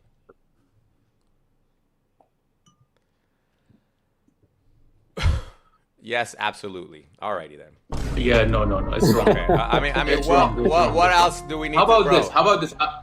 Open Bro. an Arabic newspaper. Hold on. Open an Arabic newspaper. Brother, See if you listen, can read it. listen, my brother, listen. I one thing I'm sorry is that my I know experience you're has using the always Sunni been. narrative. No, You're using the I'm Sunni narrative. using ChatGPT is not Sunni, bro, or Grok is Okay, not is Sunni. ChatGPT Egyptian or knows all the Arabic? Okay, or I know has any nobody filter? Okay, is, just you. very good. Anything else you want to Very- talk about? Because I'm not believing you on this one. I'm sorry. You don't trust me? Open an Arabic newspaper. Look at it. We already Look at saw we can tell from reading the Quran. The Quran has the Hafs and the Warsh, and they have different words and different meanings based on those little marks. Then I asked ChatGPT, and it says the same thing, and it agrees. And now we just have you, who just say, no, it's not, because trust me, bro. Can you show me some? No, it's not trust me, bro, because that's okay, what my can you show me some? Egyptian Okay, show me. teacher told Okay, me. show me some evidence, brother. When I told you Please. open an Arabic newspaper. No, just please show me the evidence. Like what? What evidence do you I don't accept? know. I just showed you the Quran. That I and told showed you. I'm anything. telling you, Show me look a, at show in me my a, culture. Look how we read Arabic newspaper. Just look at Egyptian newspaper. Man, I'm sorry, but It's brother. very I can't- easy. Just Google it. I can't do this. Too bro. hard I to can't- Google, right? I can't do this. What? Let me do this. Let me do this. Even Ask the me. old No. Quran- Let me do this. Ask me a specific question that you want me to ask AI. AI. Okay, ask if the pre-Islamic poetry had dialects mark. We already Or know were it they- didn't. We already know It it didn't. didn't. Wow. So you're What's your well, point? okay. So we don't need dialects. The dialect mark. We do not need them. We're not saying it did. So do you know then how they knew how to pronounce something? Just like you and I speaking English. It's just common No, knowledge. Metna. Okay, if it didn't have the marks, then how did they know how to pronounce something? This is why they added the marks to make the Quran poetic in different ways. Okay, leave me They alone. do the same thing with the go get out of here, dude. He's literally lying. The only way they used to know how to read the word is through the context of the verse. They would have to assume that it was said in a way or another way, but based on the context. So the reason why they added the marks is to basically get rid of the ambiguity, right? Right, RD? Yeah, absolutely. So, like, come on, bro. Yeah. Like, let's be real. Like, first we have Muslims arguing, yes, there's different words with different meanings because it adds to the context. Then we have another Muslim says, no, it doesn't have a different words with different meanings. And they all speak Arabic.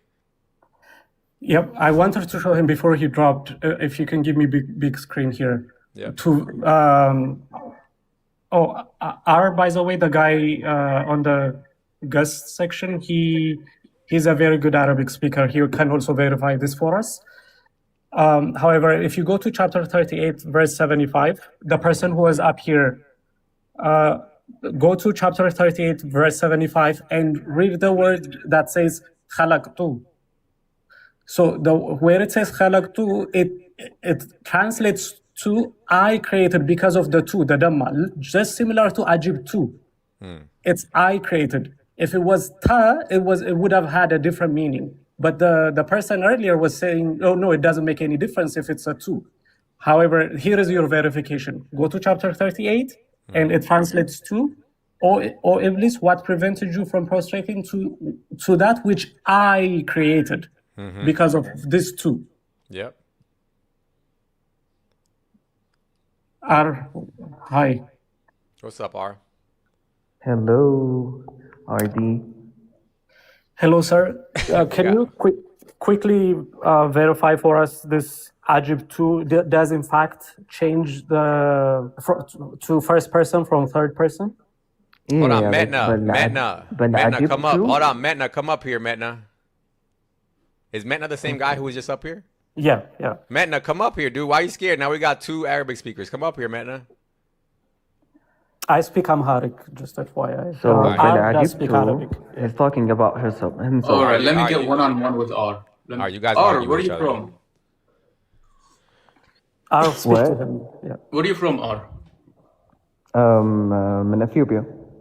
اثيوبيا؟ اوكي، يعني تعرف عربي كويس يعني ها؟ أعرف عربي كويس. تعرف. طب انت طيب اثيوبيا they don't like Arabic is not their main language, but it's good enough. It doesn't matter. It's not your main language, right? So let's just be fair. لا.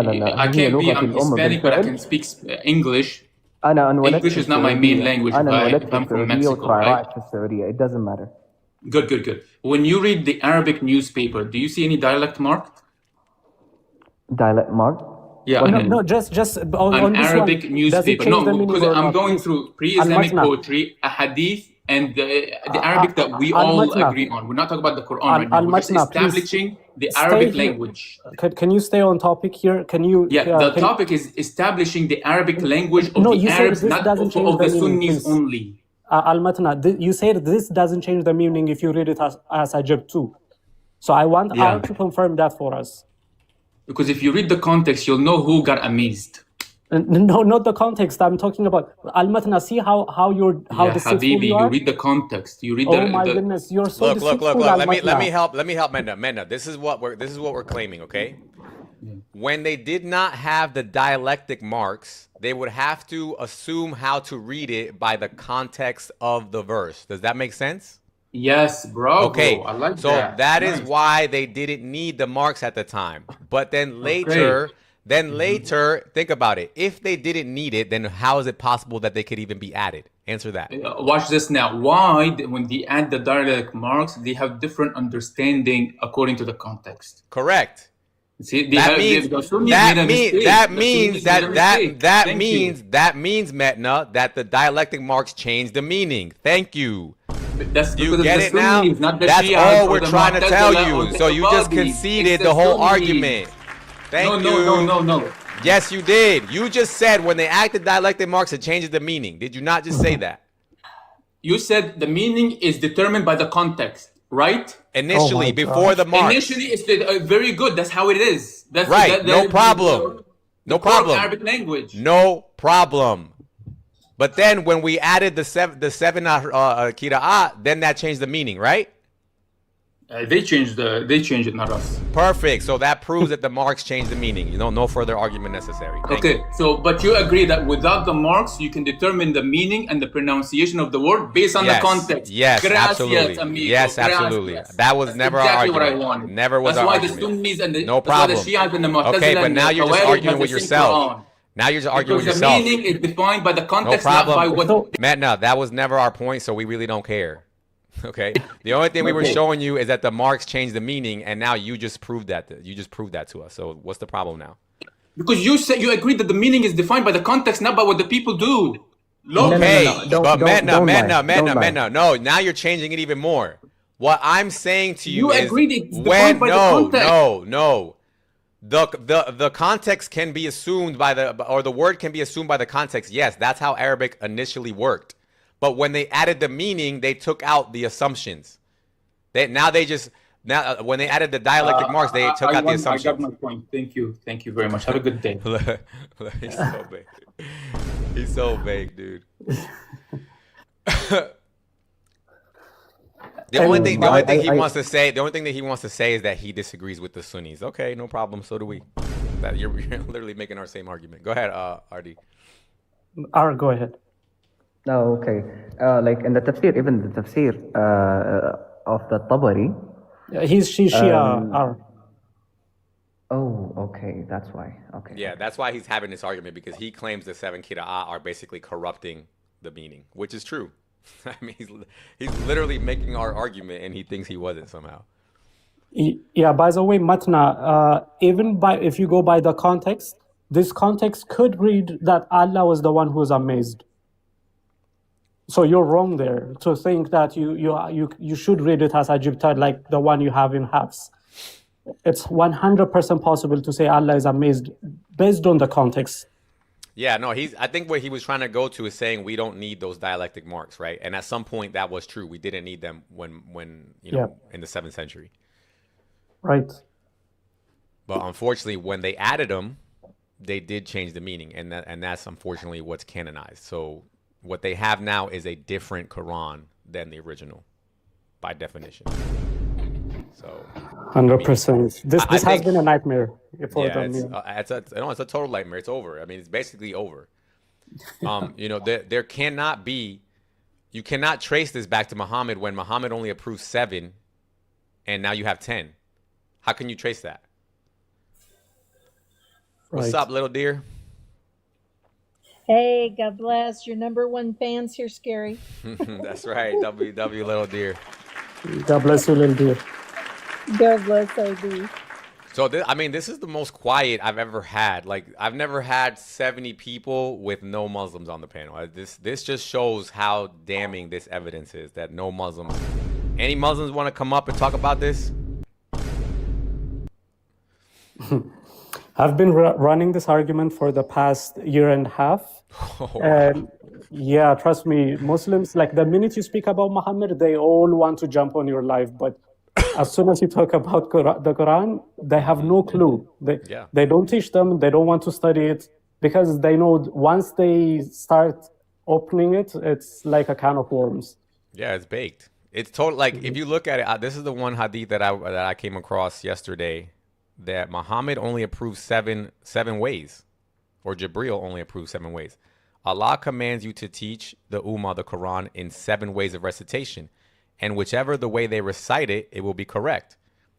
So if you recite it in one of the 7 ways, you're correct. So what happens if you have 8 ways? The other problem is he didn't even say what the 7 ways are. So Muslims are out there scrambling to find what it means. Yep. Yeah, vitamin C. He says this live boosts your fragile ego, host. You got nothing. Come up here and let's talk about nothing. Come up here. See, he said how many people go to Christianity after this live? I'm not a Christian, vitamin, so don't worry about that. Go ahead, little dear. What? Don't worry about it. I was just gonna say, there's a woman up here. I'm a half brain. Come up and cook me. Come on.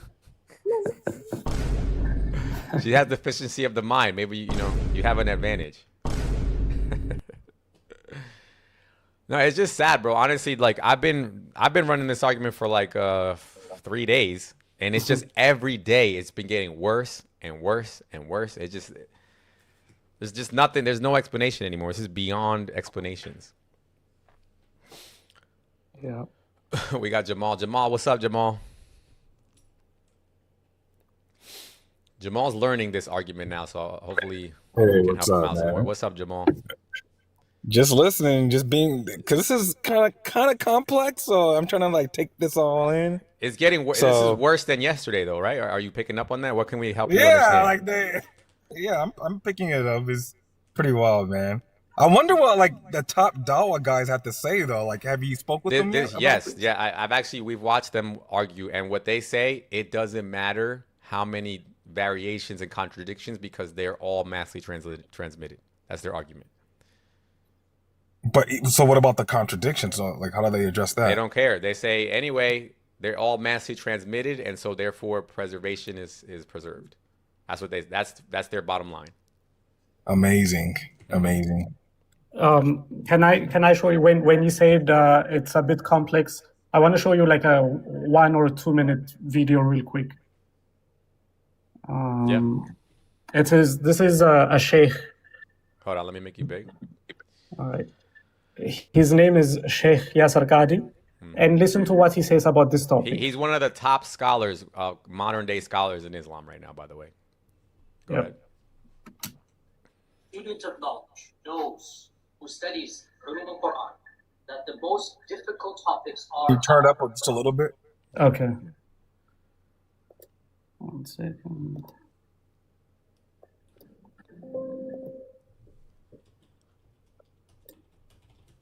Every single student of knowledge knows who studies Ulum al-Quran that the most difficult topics are Ahruf al-Qira'at, and the concept of Ahruf, and the reality of Ahruf, and the relationship of the Rahmani Mus'haf with the Ahruf, and the preservation of the Ahruf. Is it 1, is it 3, is it 7, and the relationship of the Qira'at to the Ahruf.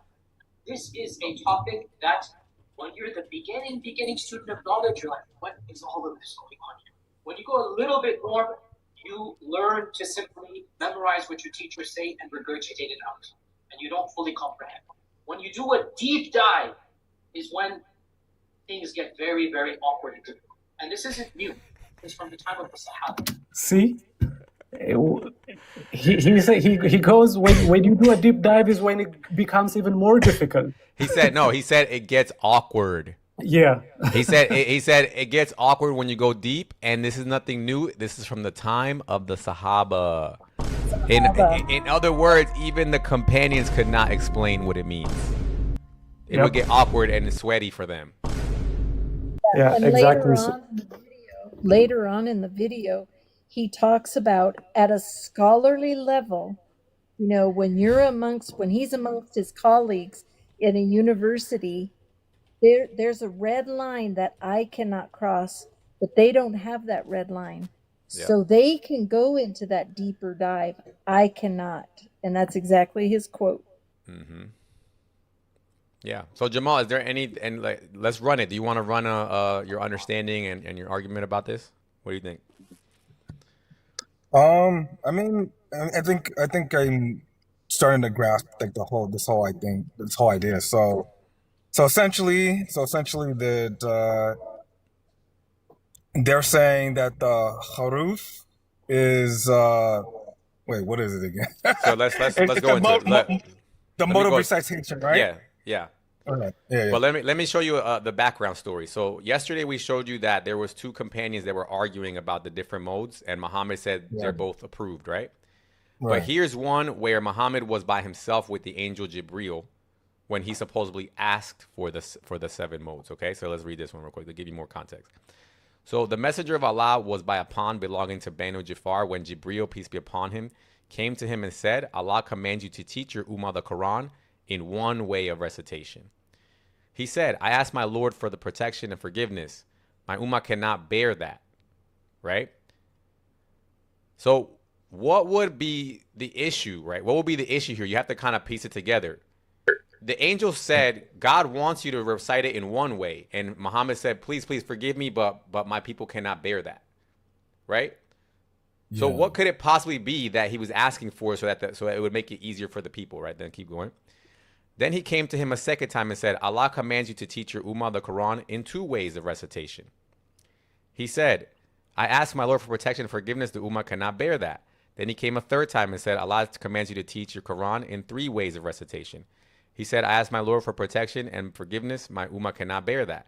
Then he came to him a 4th time and said, Allah commands you to teach your ummah the Quran with 7 ways of recitation. And whichever the way they recite it will be correct.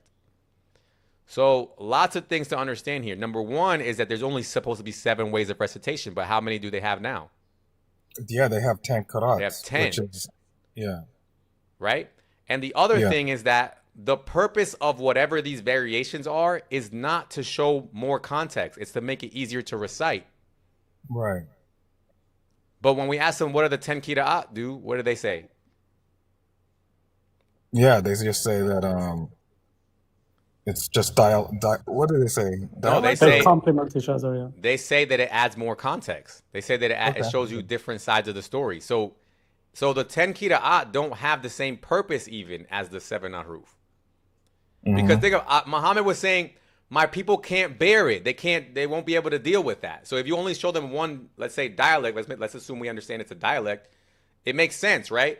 Because he says my people have different dialects. So how can, if we only recite it in one dialect, then my people they won't get it. But does that match what they're saying about the ahruf or about the qira'at? No. The qira'at show changes that have nothing to do with dialect. It has to do with just different versions of the story. So how would that relate to the people not being able to bear that? That makes sense? Yeah. Okay, I got you. Pretty wild. Pretty Yeah, wild. it's a man. lot. It's a lot to take in, but just keep reading it, keep listening to it, I guess. Yeah. Yeah, the other problem here is Islamic scholars, many of them say that the 6 ahrufs have been burned. Right. So they say there only one harf remains. And as to what that one harf is, no one knows. Yeah. Yeah. And oh yeah, and I already told you, right, that there's only 7 ways of recitation which were approved, right? So how do they have 10? That's wrong. Yeah. Yeah. So how do Muslims respond to that? Like, what do they say to that? They just say, oh well, the 7 are contained within the 10 somehow. It's just that you get the sense that at some point they just will say anything, right? I hope that's been pretty clear. Yeah. Crazy. God bless everybody here. God bless you, guys. Yeah. What's up? Was good. I'm an Ethiopian Christian, and I just joined because Aradi is around, and I've been following him up for the past year and something. And even in my country and in our language, when he makes these claims, like there's literally nobody who's able to even comprehend, understand, and try to explain what's really going on and what the questions are. So the fact that they don't even know the book that they are following, which is just madness. You have a book which you don't even know. You have different type of readings which you don't even understand why these different readings are there. And that's just madness. God bless you. And we have so a much. and we have an open, God bless you, and we have an open platform here, right? Like I always expect that at some point somebody's gonna come and make me look dumb. They're gonna embarrass me at some point, because I promise you, when I do research, I do a little research, and then when I think I have an idea, I'm like, okay, let me go on live and talk about it. But a lot of times I'll talk about it, and then first day, second day, third day, eventually somebody will show me something, but all right, maybe I need to change the argument, right? Okay, this one so far has been rock solid. I haven't had no Muslims been able to give me anything on this one yet. Host, can I say something that surprised me about you is you might not know the intricate details of this argument, but the points that you raise, trust me, I haven't seen a lot of people who have delved deep into this topic raising them. Like you really pinpoint the core issues. And I really appreciate that you're actually very smart. I'm not just saying that, honestly. Thank you for that. Yeah. Yeah, I've been having, because I have some Christians come up here that try to run the same argument, and they'll argue with me about the points that I'm making, and I'm like, dude, this is important, right? Like one of the other points that I bring up is that Muhammad supposedly, like you can see in this hadith, he asked the angel to recite it in 7 ways to help his people, right? That was the purpose. But then when you read the hadith where Umar and who was the other guy were arguing with each other, Hisham, yeah. Hisham, that didn't happen till 20 years into the prophethood. Right. So why did he wait so long to tell them that he was trying to help them? You get what I'm saying? Exactly. That's a solid argument as well, and a lot of Muslims don't even know this point actually. Yeah, so they haven't even heard about this. Well, Yeah, almost every one of them say, we have one Quran, we have one universal Quran, we have every word and letter, word by word, letter by letter, the I've been same hearing thing. that for years. We only have one Quran. You guys have a Bible, different translations, this, that, and the other. And I'm like, dang. Okay. But now I'm learning about this. I mean, this is just like, wow, it's a lot to take in. Me too. For the last year and a half that I've been doing these topics, letter for letter, word for word have been preserved. All of a sudden, everybody's like, bro, we been knew that we had variations. Like, what? When? even Orthodox Muslim, he admitted that there were like multiple Qurans. Can I play it? This is like 44 seconds. I'm gonna play this video if you don't mind. Hold on, let me turn my camera. Yep. BTKB, what's up, man? Hey, how we doing? You Muslim? No. You're not? That's okay. We're just waiting on Muslims, so we're just hanging out until a Muslim wants to come up. So I'm gonna play this. There will be multiple Qurans. Hold on, let me put it up. Let me put you big screen. Hold on a second. Okay, let me play this. There will be multiple Qurans unclassified. The 7th century revelation that Allah revealed to the Prophet Muhammad, we count by that type or category. So by counting by that type or category, we count one Quran. And look at all the people that are in that panel. Can you show who's in that panel again? Or identity. Yeah, it's we got Itachi's in there, Quora's in there. Yeah, we got Lighthouse who's in there. So he came up yesterday. He couldn't argue. He crashed out. That was pretty funny. He crashed out. Yeah, let's play this. But I think they're good. We count by that type or category. But if we were to count by classical identity, because Warsh and Hafs are distinct and Warsh and Hafs are each of Quran, there will be multiple Quran and classical identity. So that's fine. No, I read this on the Ash'ari, remember? I gave one of them Shubuhat. Yeah, you gave one of them Shubuhat. I gave him Shubuhat, he left the Ash'ari creed the next day. Yeah, man. So somebody earlier today was like, "Oh, I dare you to argue with I don't know if they said Itachi or Quora or who, but they're both right there listening to Libiano. Did they argue with him? Because Libiano's making the same point I would. Sheikh Libiano said there's 7 Qurans, different Qurans. There you go. Maybe this is why no Muslims are coming, because they probably went to go ask Libiano, and Libiano's like, "Yeah, man, it's true, bro. Just leave it alone. Just leave it alone, bro. Just change the subject." Can I show you my argument with Itachi real quick? Yeah. 1 second.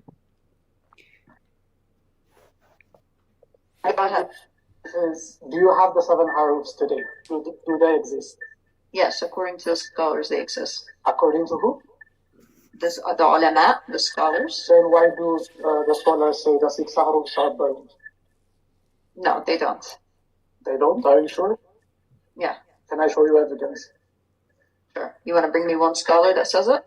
Oh, absolutely. I can. She said one scholar. Yeah. She's already trying to move the goalposts. Yeah. But look now what happens. Well, actually, I gave her the evidence. That sigh is crazy. Oh, here.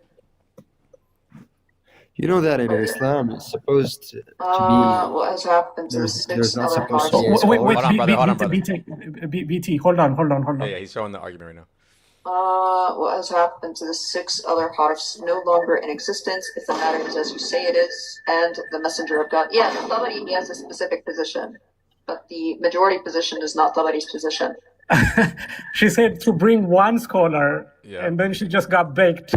And she goes, Tabari has that position. But what's funny is majority of them do have this position, actually. Right.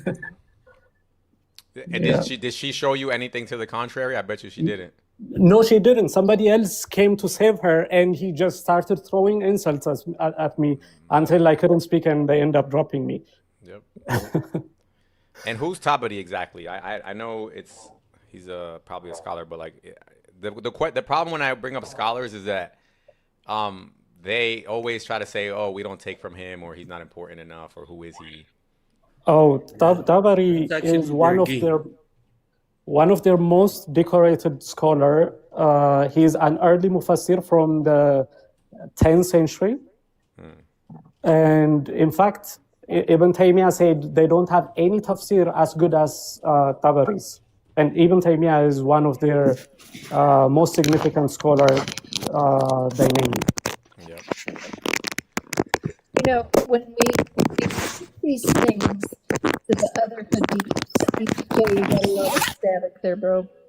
When we link it with other surahs and hadiths that talk about how Muhammad forgot surahs, and when he heard one of his sahabas or his followers reciting it, he's like, "Oh yes, I forgot about this surah.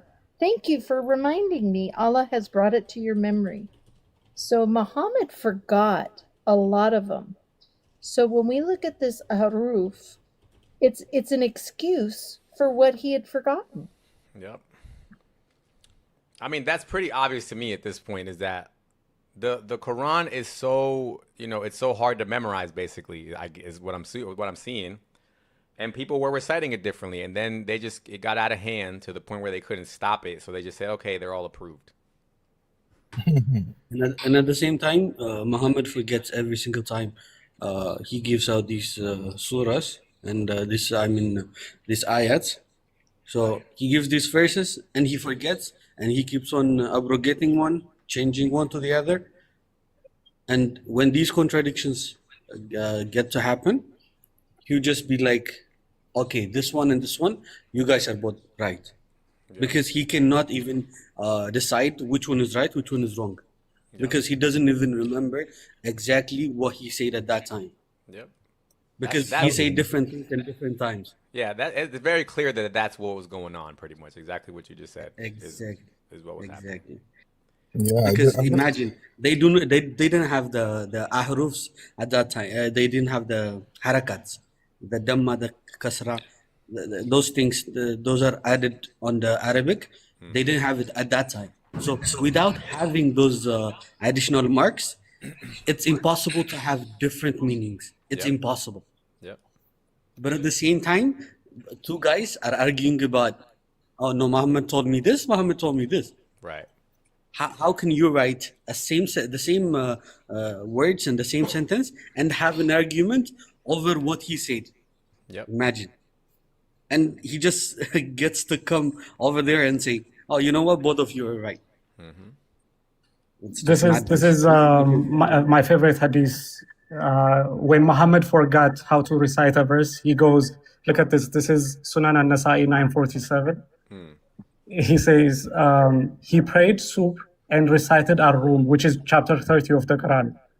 But he stumbled in his recitation. This is Muhammad. Okay, so from a man among the companions of the Prophet, that he prayed subh and recited Ar-Rum, but he stumbled in his recitation. When he had finished praying, he said, what is the matter with people who pray with us without purifying themselves properly? Those people make us stumble in reciting Quran. So Muhammad forgot how to recite the Quran, and he's blaming it on people who do not wash when they come to pray. It's just crazy, dude. It's just the fact that this is in the hadith, right? This shows that they had to give an explanation. Exactly, yeah. Right? Something must have been going on where they had to give this explanation, because I would have thought they would never write something like this in the hadith, right? Why would they put these details in there? The only explanation is that something was really going on and people needed an answer. Right. Exactly. It's called a cover-up. I'm sorry, I couldn't hear it. Yeah, so basically what I'm trying to say is that that's an embarrassing detail that we just read, right? Muhammad forgetting verses and how to recite things. So why would he have included that? They could have just left that out, right? but it's clear that something had to be so bad, something so bad was happening that they even had to give you embarrassing details to try to explain it away. You get what I'm saying? Well, in that time frame, But in what book is that written? Just a sec. Yep, just a second, BT. Sorry, Where is it what was written that? that he made these mistakes? No, what's written is that he's giving the justification for what could be a mistake in the hadith. Yeah, where? We just read it. The hadith. Where? And on what book? In what that's book? the hadith. That's which one did you just read? It's Sunan an-Nasa'i 947. Yeah, but to them, that's not a practical book. They don't follow it. Most of them. Cool. What you do? Muslims. Who are you talking about? Which Muslims ones? are you talking about? Most of them, they only. That's the sunnah, brother. That's the sunnah. That's It's a Sahih hadith. Yeah. I thought in Sunnah they only follow Bukhari and Muslim. No. Those are the two best ones, but that doesn't mean they don't take from the other ones. It just depends on the grading. So, Sahih and Muslim are all graded Sahih. That's why it's called Sahih Muslim and Sahih Bukhari, because all of it is Sahih. But the other ones, they have certain. But they were written 300 years after Muhammad died. Yeah, but they all take it though. They all take it. Yeah, how can they take that? Because that's the only thing that was around. What else could they take? They went around trying to find all the different stories that were going around about Muhammad, and then they picked and choose which ones they like. That's what they did. So, I mean, we also have surahs in the Quran that talk about how Allah will cause you to forget or abrogate a surah. So, they come up with surahs talking about how Allah will cause you to forget things too. Then we have, where the suckling and the stoning for adultery, but it has been forgotten. And there's a hadith, a Sahih al-Bukhari, that talks about, we were afraid, this was in the Quran, and we are afraid that it is going to get lost in the transmission. Well, we don't have a surah about the breast suckling or the stoning for adultery. Yep, that's another good point, that this verse right here, chapter 2, verse 106, you can only imagine what must have been happening for something like this to get revealed, right? Have you ever read the Bukhari? The what? Bukhari, the book of the Bukhari. No. Yeah, so basically if you read it and you read the Quran, you'll find a very big differences. Some things contradict with each other. Yeah, so look at yeah, I'm guessing the Bukhari is one of the Qira'at, I guess, is what you're saying? No, he's talking about Sahih al-Bukhari. Sahih Bukhari, yeah. Oh yeah, the hadith, yeah, of course we read Bukhari all the time, yeah. So look at this verse right here. We do not abrogate a verse or cause it to be forgotten, except that we bring forth a better one. So if you could just imagine what must have been happening for Allah to feel the need to say this, right? 100%, yeah. People must have been going crazy. They must have been like, why are we all forgetting things? I don't understand. And then Allah said, yeah, you forget it because I made you forget it. Don't worry. It's all allowed. It's all permissible. Like, no, there is actually a hadith that says people came to Muhammad and told him that they forgot an entire chapter of the Quran, and Muhammad goes, don't say you forgot, say Allah made me forget. Yep. Yep. And there's another hadith where Muhammad says, I do not remember or forget except to create the sunnah. Right. Like it's like you ever have somebody who's so narcissistic that they just they say anything to justify themselves. That's what we're dealing with here. It's so crazy, yeah. So, any Muslims? We got 62 people. Tap the screen, guys. If you're watching and you're not a Muslim, tap the screen for us, please, so that we can get some more people to come in. If you're a Muslim and you know it, clap your hands. And come up, and discuss with us. What are we talking about here? Because this has been the most destructive argument against Islam that I've ever seen in the whole year and a half that I've been doing this. So we're looking for people, and you heard it. People are getting shubahat from this. And we have Muslim after Muslim after Muslim coming up here and running, coming up here and running. Oh, why don't you argue with another guy? Argue with Libiano, argue with Itachi, argue with... Okay, so come up. Somebody prove it. I'm so glad a lot of people are picking this argument up. Like you said, it is really the most destructive argument. It's exploded. This has exploded now. It's exploded. What's up, Berserk?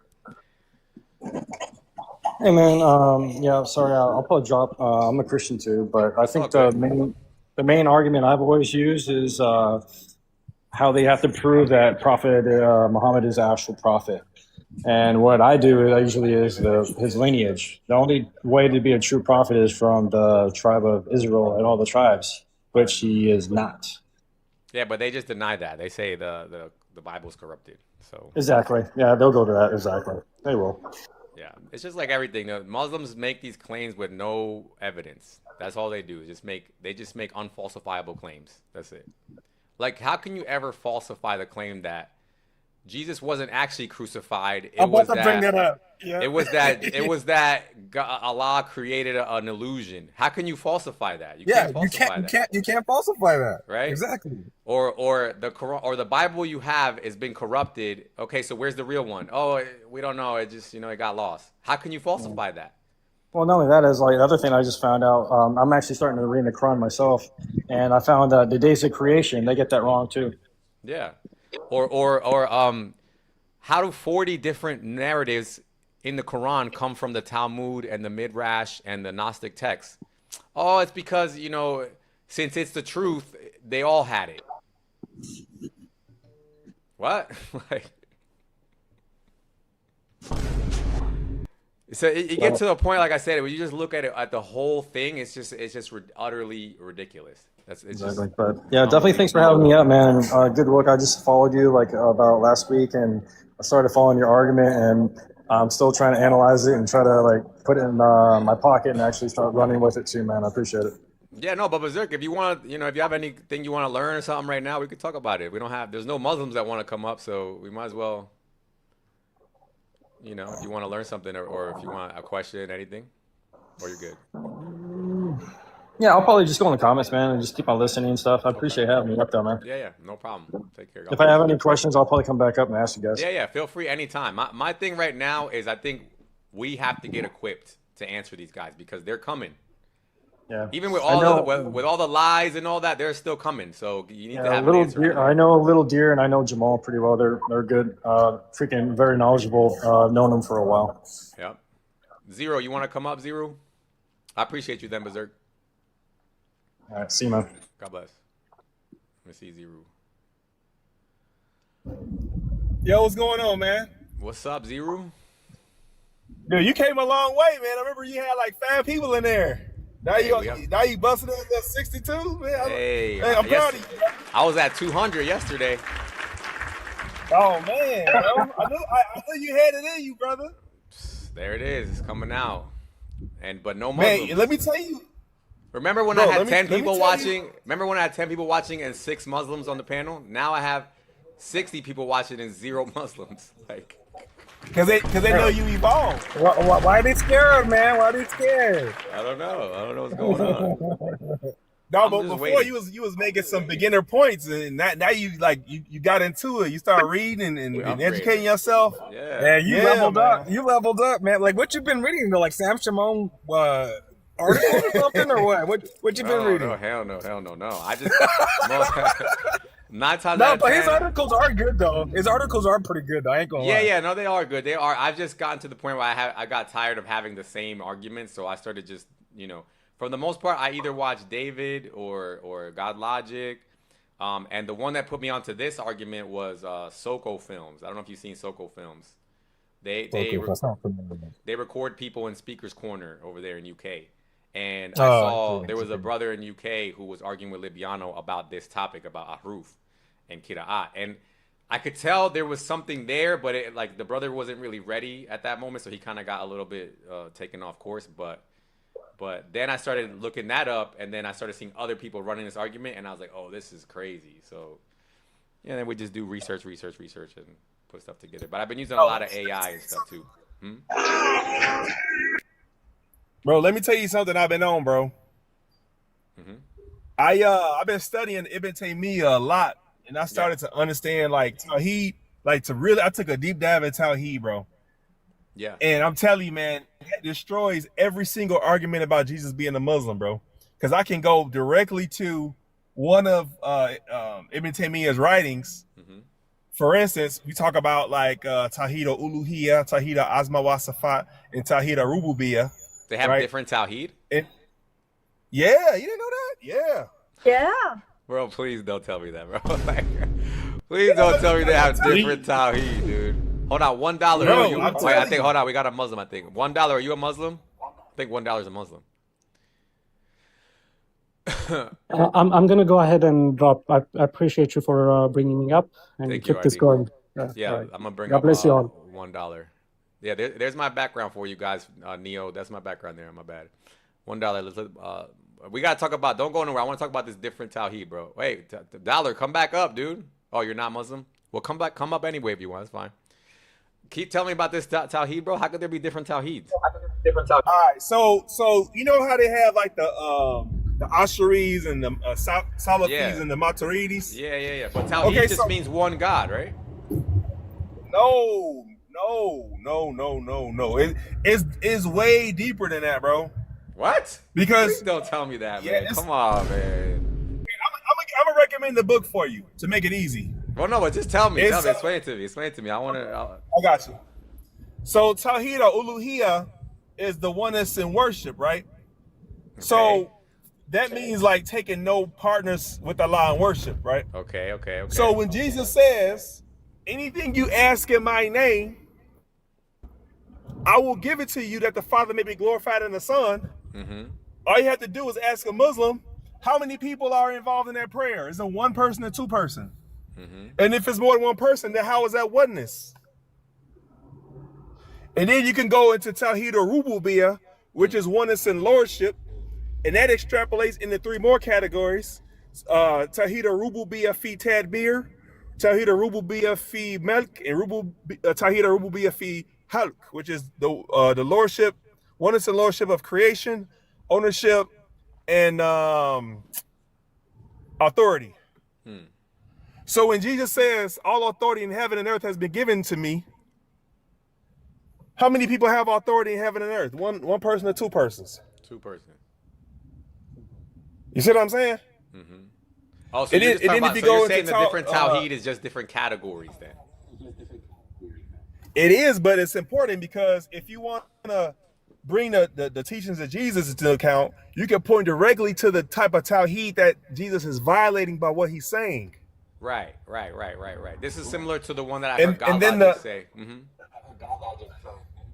And then you got the Asma wa Sifat, right? So that means his names and attributes. So when Jesus says, I am the light of the world, or in Revelations wherein Jesus has King of Kings written on his leg, that corresponds to the names of Allah. So how could Jesus have the names of Allah? What are the names of Allah? Hold on a second. Me 12 wants to join up. Me 12, I'm trying to find you. I don't know. I'm trying to look for you in the things. Which name did you say he has? King of Kings written on his legs in Revelations. Oh, right. And then there's the Sahih Hadith. Me 12, I just invited you. It says that. Yeah, it says that the most wretched person on the day of resurrection is a person who calls himself the King of Kings because there is no king but Allah. Oh, there's a bunch. You see what I'm saying? So yeah, that's like al-Haq. Like in the Quran, right, the truth. Allah is the truth, and then Jesus is the truth. So, but then they say, where did Jesus Christ call himself God? Well, if he called himself the truth, that's the title for God, right? Yeah, and the same thing with the same and the last, yeah. But this is one thing that you. I'm sorry for cutting you off. Go ahead. No, yeah, I was gonna say it's the same thing with the beginning and the end, the first and the last, right? Allah calls himself that in the Quran, and then Jesus calls himself that in the Bible. So there's several instances where they would have to admit that Jesus is calling himself God. Yeah, Me 12, why aren't you? Me 12, I'm inviting you again. Why can't you come up? Also with the life giver Al-Muhyi, Jesus also gives life or creates life, just like Allah does, which is an exclusive attribute of Allah. Yeah. Yep. Oh, hold on. We got Amadullah. Amadullah's good though. He's a Muslim. He knows. Go ahead, Amadullah. What's popping? Yo, what's poppin', bro? My fault. You know, it was crazy with my kids. I had to go. You Yeah, remember? yeah. Oh, yeah. You were Yeah. the first one that was up here. Yeah, damn. It's been. Yeah. Yeah, yeah. Go ahead. Go ahead. My Talk to fault. us. Have you been So listening yeah, the whole time, or you just caught on at the end? nah, I just hopped on. I just really saw you. I was Okay. like, I got on. Yeah, yeah, yeah. Okay, cool. Yeah. Let's talk So, about it. so what y'all talking about? So right now, the topic of today was the ahruf is not the kira'at. That's the topic, and then we kind of extrapolate from there. So first, do you agree with that statement? The ahruf is not the kira'at. Yeah. Well, I could say slightly. Yeah, it's different. It's different. The ahruf is the seven. You already know. So the ahruf is the seven way Allah has said the Prophet could recite to make it easier for the people, and the qiraat is the basically the imams, the known imams who recites the Quran in a different way. But who So told them they could do that? no, because this was no, it was. It's not like they made it up. It's a way of reciting the Quran. So they were famously named Yeah, but look at after. this. Look at this real quick. They were famously named after that. Yeah, yeah. Look at this real quick. Do you see the last sentence here? Allah commands you to teach your ummah the Quran with 7 ways of recitation. Yeah, yeah. So how do they have 10? So how do they have 10 ways of recitation?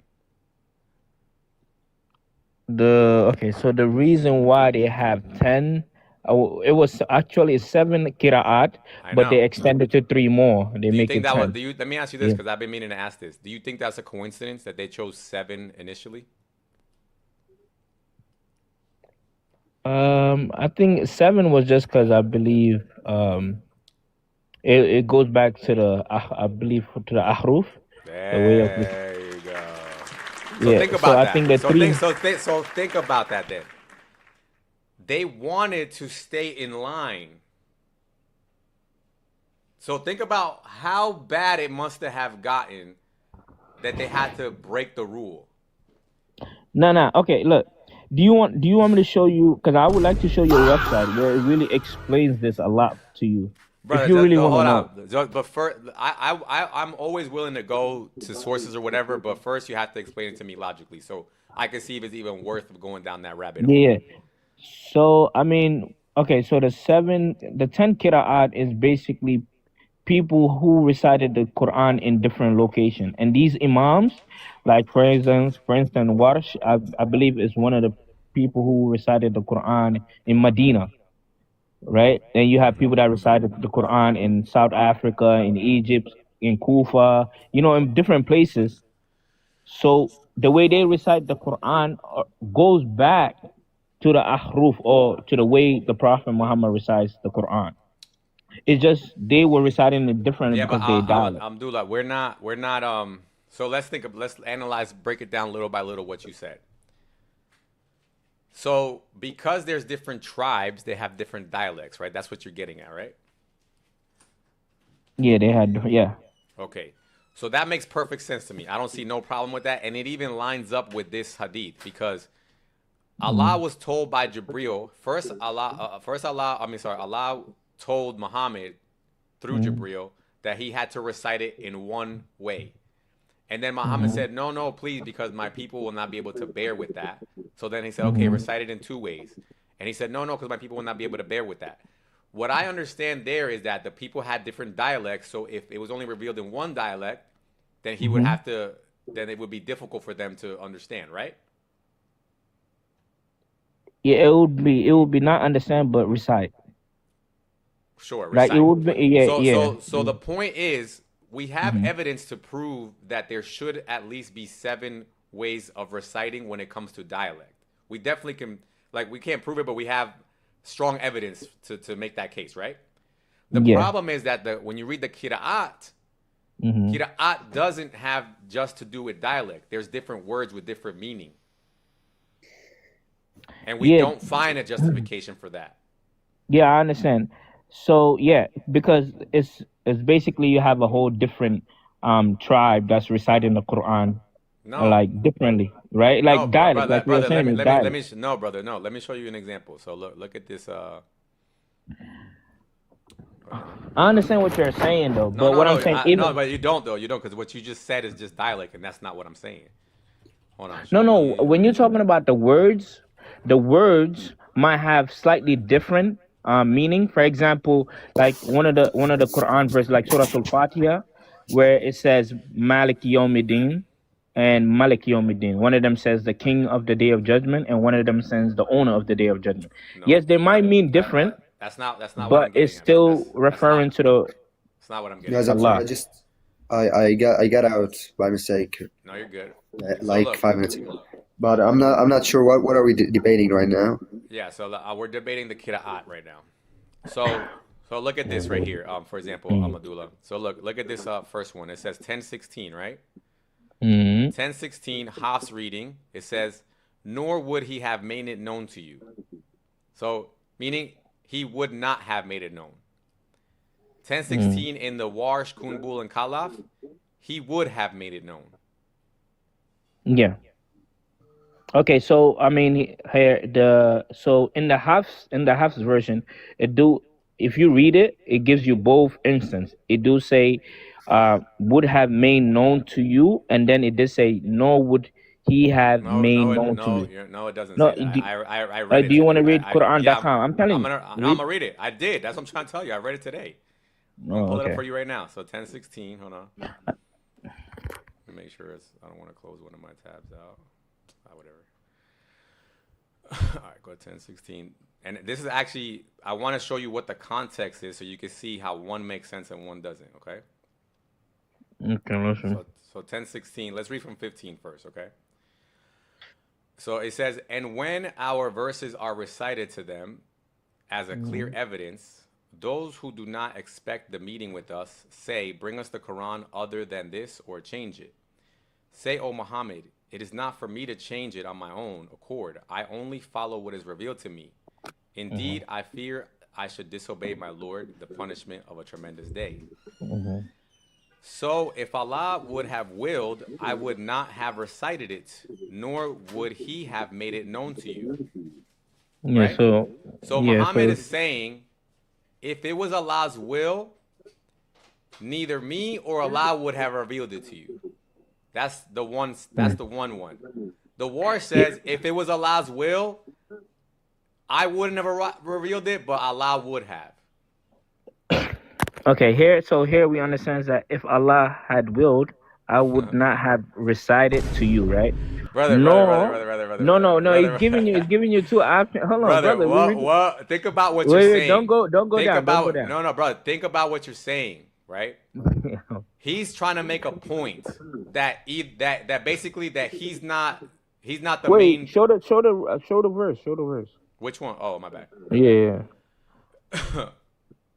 He's trying to make the point that if Allah's willed, right, neither him or Allah would have revealed it. Yeah, but then in the other version it says, well, if I didn't reveal it, Allah would have. Does that make sense? Okay, to you? That's two different points. Okay, can you show me? Show me the other one. The one you. Assalamu alaikum. Yeah, so the other one's right here. So hold on. Walaikum salam. So right here. Yo, scary hour, bro. So 10:16. Hold on, you Baba. Everybody mute up because you guys have a loud background. All right, you there, Amadullah? Nah, you right. My bad. Yeah. You good? And we're gonna go to each one. So I'm gonna give Amadullah one more chance to respond, and then I'll talk to you guys also. Go ahead. What'd you say? Yeah. So no, I want you to show me. Okay, but here you showing me. Where's the Warsh? The Warsh version would have made it known to you. Yeah, he would have made it known to you. So this is right here. So you see how it has the 3 dots before here? The 3 dots implies that this is the second half of the sentence. So the first sentence is Muhammad talking about himself. He said, so first he says, neither would I have revealed it, and neither would Allah. Right? We saw that in the Hafs version. So it says, neither I would have revealed it, and neither would Allah, if it was His will. But in the Warsh, in the Warsh, Kunbul, and Kalaf, it says, if I didn't reveal it, Allah would have revealed it. So then we have to add the first part. Then for the Warsh, right? We would have said if Allah had willed, right? Then it would continue to the second one with the Warsh, right? So I'm talking about, okay, so the what? You see how you stopped at nor would he have made it known to you? That's the half. And in the beginning of the verse, it said, if Allah had willed, right? Saying about the prophet, right? Yeah, but So before now if that, we, Muhammad talks about himself first, and he says, "I wouldn't have revealed it."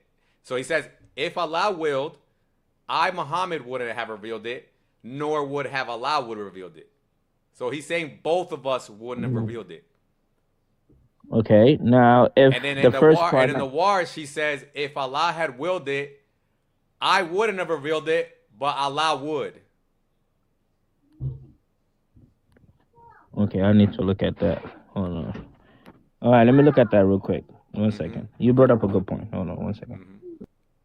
Hey, real fast, let me just butt in real quick. Can I know what verse are y'all talking about? I'm gonna open it myself. Like I want to look at it. This is 10:16, and we're comparing 10:16 in the Hafs to the 10:16 in the Warsh and the Kumbul. Hafs and Warsh 10:16.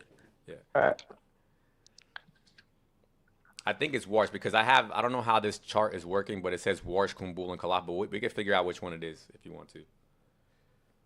But because I think this Warsh, Kumbul, Kalaf is talking about all these verses differences because there's different verses that have differences here. Actually, let me ask it right now. So 10:16. Let me see.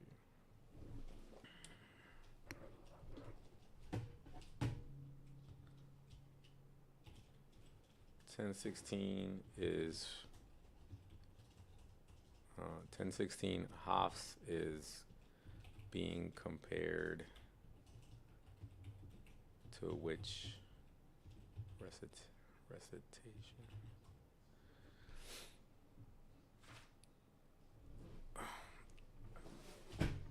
Hafs recitation Kumbul. So it's Hafs versus Kumbul recitation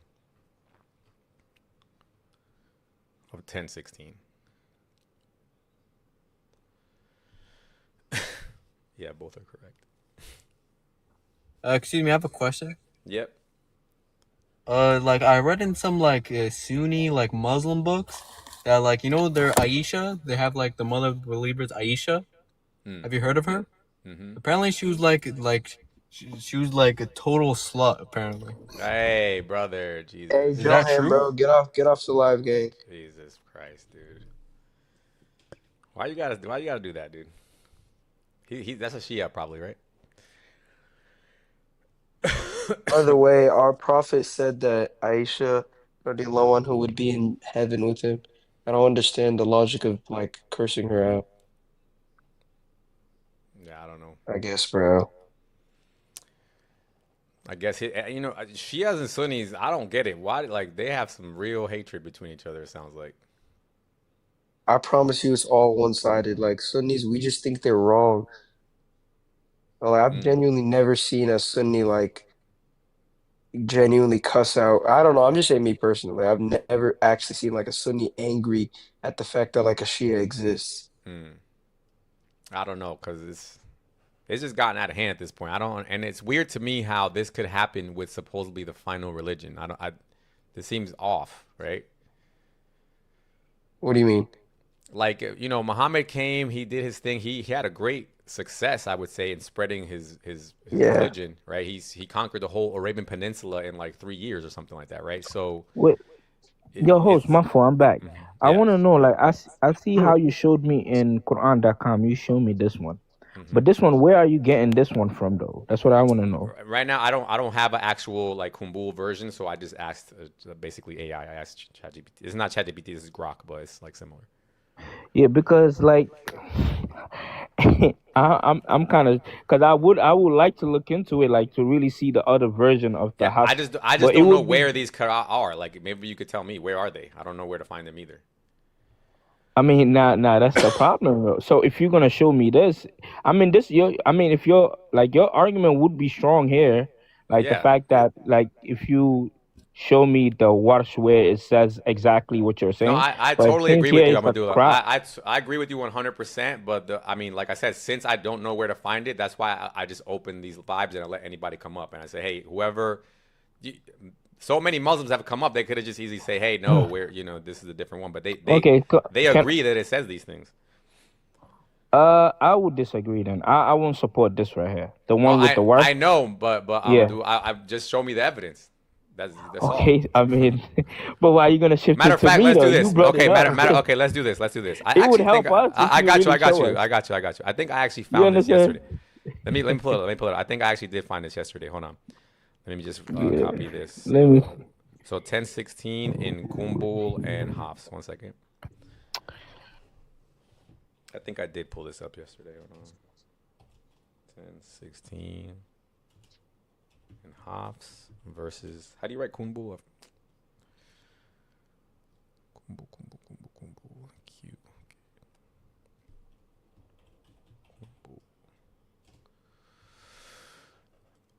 All right. Let me see if they got images. Yeah, so they have it right here. Yeah, this I did pull this up. I did pull this up Yeah. yesterday. Let me see. Click that. But sometimes it would be. You gotta understand if people hate Islam, they could bring up Brother, these arguments. Like I know, but at I'm some not point, saying. I'm just saying. like all I could do is show what's out there. I don't know if, like I Okay. said, So if you so what find is something before different. this? What? Okay. What is? You see how you show this one, right? He would have made known to you. What is the Arabic? If you were to, Can you read like, Arabic? Nah, I'm not. I can't read Arabic. Oh. That's the thing. So you have to help us understand more, because it could mean something else, bro. It could Just really tell say. me. All right, just tell me what you want. Like whatever you want me to do. Okay, I'm What would you saying. be Okay, the doing? line. Okay, it says he would have made it known to you. I No, I want to know know what in you the don't Arabic. like. I know what you don't like about this example. I'm asking what would you have me do right now? Like let's say you were at home right now. Where would you go right now? Where would you go? What would you type into Google or whatever? Wait, host, are you asking where you can find a Warsh Quran? Not the Warsh, the Kumbul. Oh, the Kumbu. I'm pretty, bro. You can find all 7 Qira'at online. All right, let's find it then. So let me see. Yeah, Can just I search just? up like Kumbu Quran online, and like it's gonna be like I don't I don't know how to spell Kumbu, bro. Brother, Like, you Muslim? It's QU. are you talking about me? Yeah. Yeah, alhamdulillah. Alhamdulillah. Okay. Yeah, I'm not gonna lie. It's there. Like, you gotta realize the outside of Hafs What and was that? Warsh, the other qira'at are extremely they're extremely rare, especially in countries like with like America and stuff that have like full internet access like us. Like, Yeah. you're No, not. I could only Yeah, imagine. Yeah. That's why all these things are hard to find. But the problem isn't Yes, so much it is, that. bro. Yeah, the problem isn't so much that like whether we find them or not. The problem is that these are already accepted as canonical. That's the yeah. problem. And I Right? mean, you have your takes, and like once you're done with bro, inshallah, you could. I mean, we could honestly just do Hafs and Warsh because like that you Nah, can definitely but find brother, you a could jump in. Warsh. You could jump in. Yeah, jump I'm not. in. Yeah, Jump in. Jump in. I have something to say about this. So you're Sure. talking about I'm just gonna compare. I couldn't find any other other than Warsh, and then obviously Hafs. Yeah. So I'm just gonna because you're comparing Hafs and Warsh, right? Yeah. We could look at that too. Verse Yeah. 10:16. Yeah. Well, no. Yeah, I mean, This is Hafs and Kunbul. yeah, that's the thing. I can't really find Here, a I'll good one. pull up the Like, ones. I'll pull no, up the one. Yeah, I'll pull up the ones that talk about Warsh. I got you. I got you. Show the ones yeah, that yeah. deal with Hafs versus Warsh. Warsh. Okay, 1 second. Are you using AI? Yeah. Yeah, it's cool. At least, hey, bro. At least you admit it, bro. So ain't nothing wrong with it. No, I don't have any. I know how. Because trust me, I Yeah, know. I'm actually, very well aware that AI makes mistakes. So I use yeah, this, and then if we need to do more research, it's just a yeah. baseline. I mean, yeah. It's not even like just only mistakes. Like, I have a Hofs and a Warskron, so we could like look at it. But Yeah, like yeah, yeah. AI has been known. AI, especially No, I know. ChatGPT, has Trust me, been I'm known fully to like aware. That's why make I up don't. verses. Yeah, yeah. No, I'm fully. Yeah, I told people earlier, like I'm fully ready for somebody to come on here and just like embarrass me because they're like, "What are you talking about? Look at the real Quran." Okay, no problem. But go ahead. So we got. So for example, we got. Let me see one that I'm familiar with. How many was unalive? Okay, so we have. Let's say 1181. That one I've heard before. okay. So we could talk about that one. Is that the poor person one? No, that's the one about The looking feeding back. poor people? Mm-mm. Oh, Looking back. So that in the Hoff's version, it says, "Let none of you look back except your wife." yeah. And then in the Warsh version, it says, "Let none of you look back." What's the verse again? Let me pull it up. 1181. All right, hold Do up. you have? Can you show it? Because you said you have both of them right there. I'd like, yeah, I mean, like I online, but yeah. Oh, okay, okay, okay. You said 1181? Yeah. 1181. I just Quran.com for the hops, and then I have to go to this weird owl website for the wash. I wonder, like, what if you just asked AI, like, where are you getting these verses from? Like, show me your source. You think it'd like give it to you? Let me see what it says.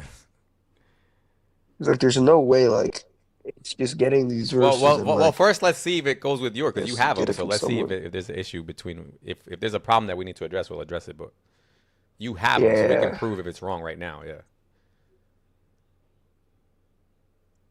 Oh, at 1181, the noble, right? Hafs. It says, the angel said, O Lut, we are the messengers of your Lord. They will never reach you, so travel with your family in the dark of night, and do not let any of you look back except for your wife. All right, that's the point, right? Yep. That's Okay. the Hoff's That's version. What what is you're the bringing up. what is the worst version? Yeah. Hold up. Chapters. What is going on?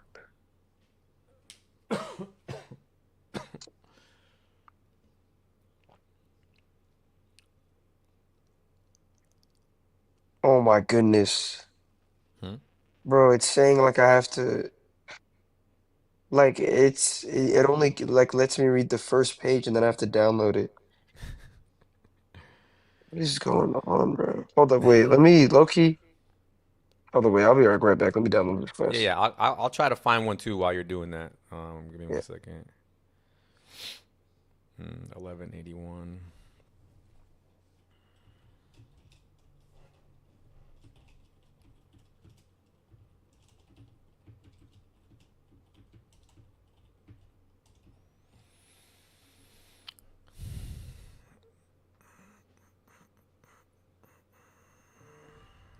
Did he say he knows how to speak Arabic? I forgot. Or read Arabic? Me? Yeah. I can read it. I understand bits and pieces. Okay, let me see. Oh no, this is not the same. This is a different verse. Hold on a second. What verse did I say? 1181, right? Why these aren't the ones? 1181, yeah. These are showing different verses.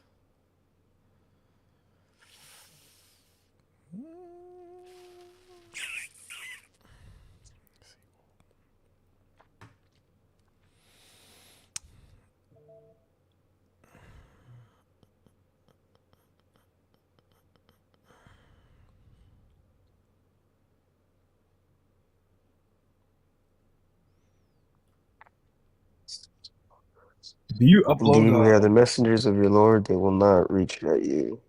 do you Securely upload your with your videos on family. YouTube? Yeah, they're on YouTube. Yeah, they're all. I'm actually live on YouTube right now with this video, so they all stay up there. Yeah, it's a Scary Hours Okay. podcast on YouTube. Yeah. All right, I got you. But I'm gonna get going. Thank you for having me on. Thank you, Jabon. Scary, are you religious? Nope. And it's because of stuff like this that I'm not religious. Agnostic? Yep. Well, I believe in God. I just don't claim to know too much about him. I just say I believe in God, and that's about it, I guess. And I try to be. Do you pray? Yeah. Yeah. I was actually paralyzed. Really? Yeah, like 10 months ago, I was paralyzed. Yep. Kind of low. Wait, so how do you pray then?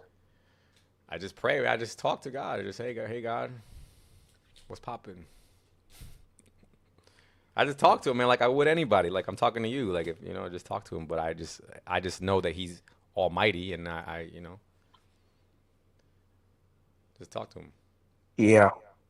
I don't think God did this, bro. This stuff that we have going on with books and we don't know how to read the book, and this other group has another book. I don't think God did this, bro, to be honest with you.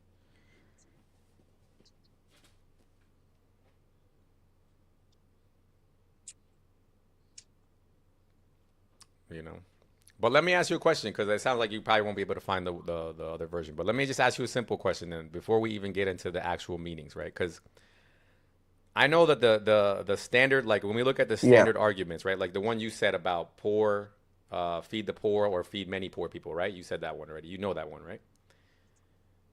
And I know you Yeah. probably know, and I'm pretty sure you know the one that says Muhammad wondered versus Allah wondered. I'm pretty sure you've heard that one also, right? I'd have to look at it again. Okay. But anyway, the standard Islamic narrative is that they're both right. Have you heard that? Yeah. Okay. Yeah. So that means that the purpose of the qira'at is to show you further context. Can we agree?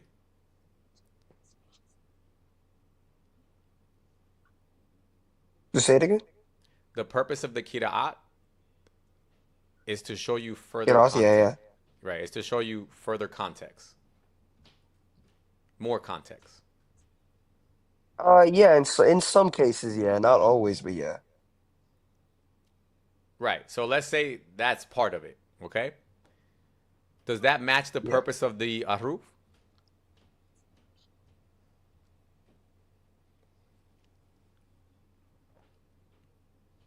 Does that match the purpose of the Aruf? The fact that different qira'ats can go more in detail? Yeah. I mean, yeah.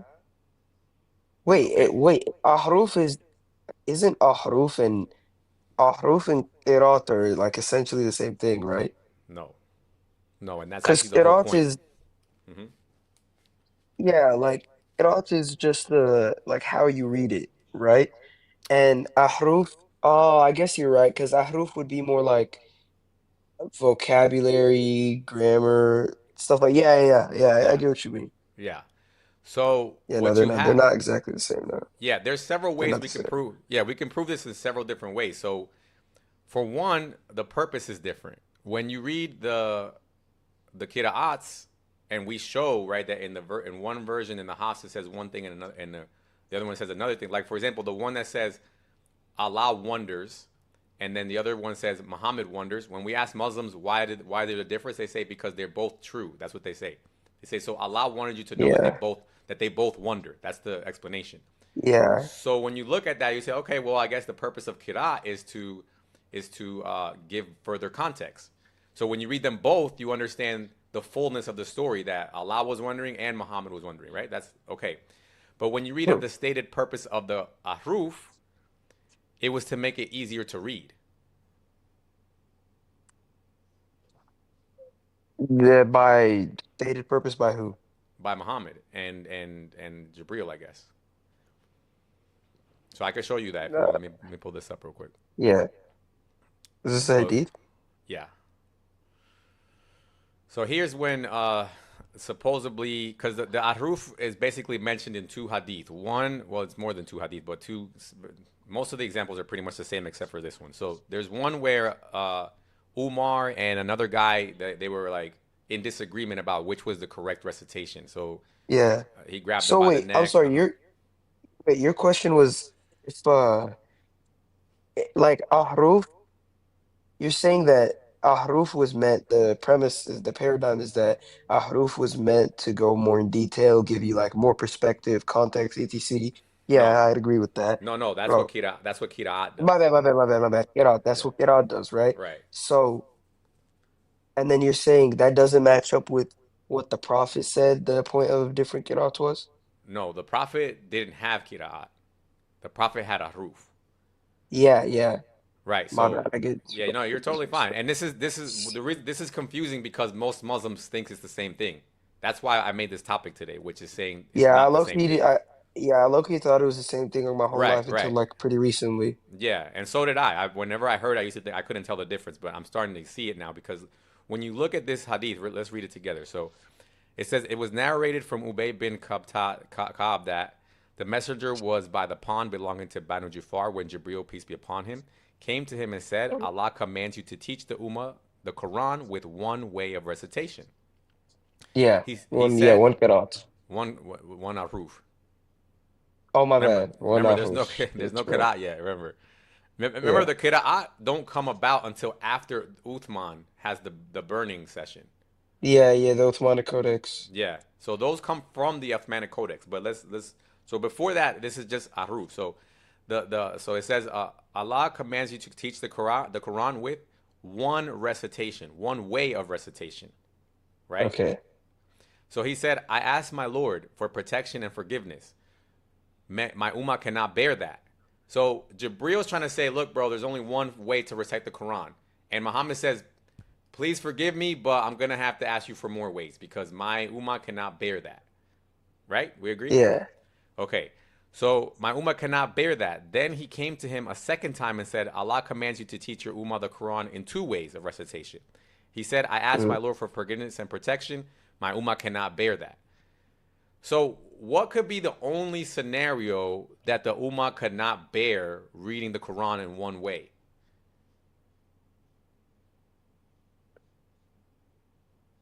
Oh, are you asking me? Yeah.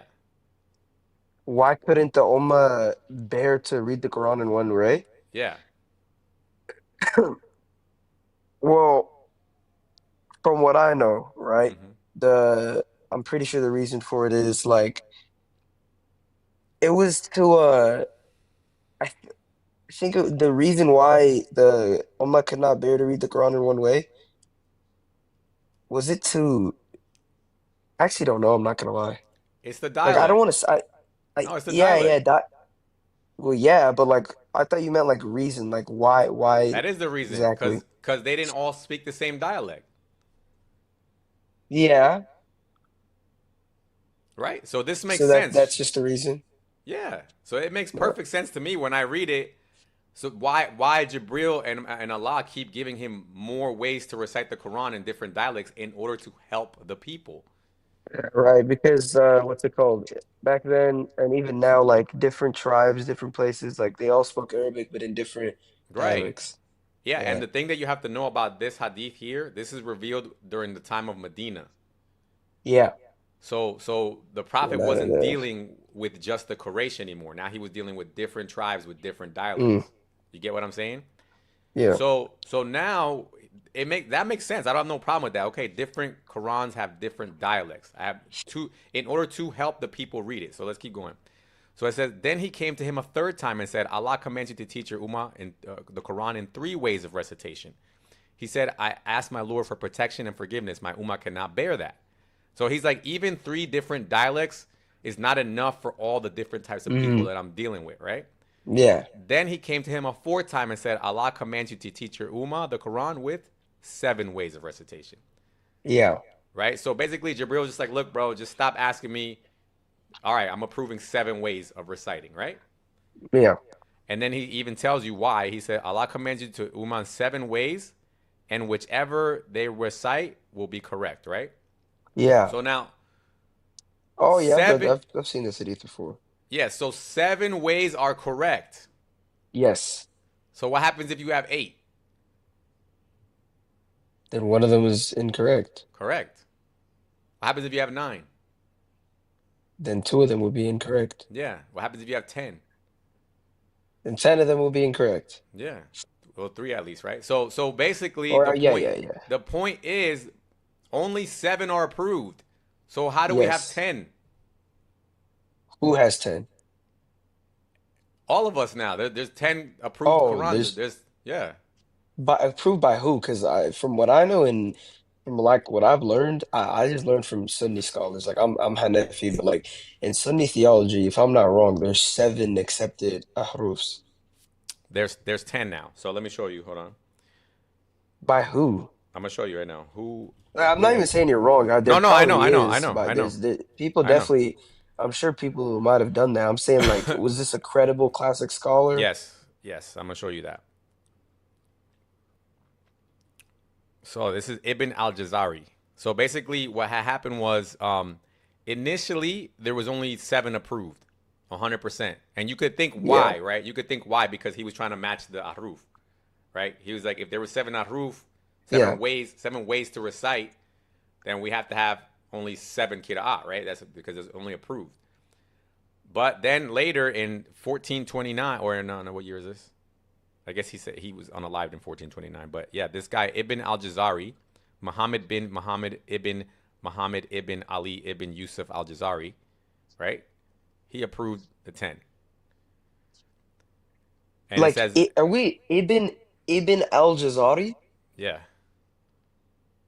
I know you've heard of him because Oh, every are Muslim we? has. Yeah, no, brother. I definitely know him, right? I know you I'm know. saying I've never heard this one. We're talking about the same one. Yeah. Full name Shams al-Din ibn al-Jazari. So it says here his full name is Muhammad ibn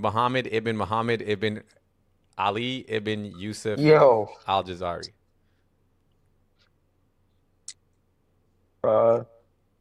Muhammad ibn. Hold on. Let me switch real fast. Yeah. Wait, what years did he say he lived in? Can you scroll up a little bit? It says he unalived in 1429 Common Era. Yeah, 1429. Mm-hmm.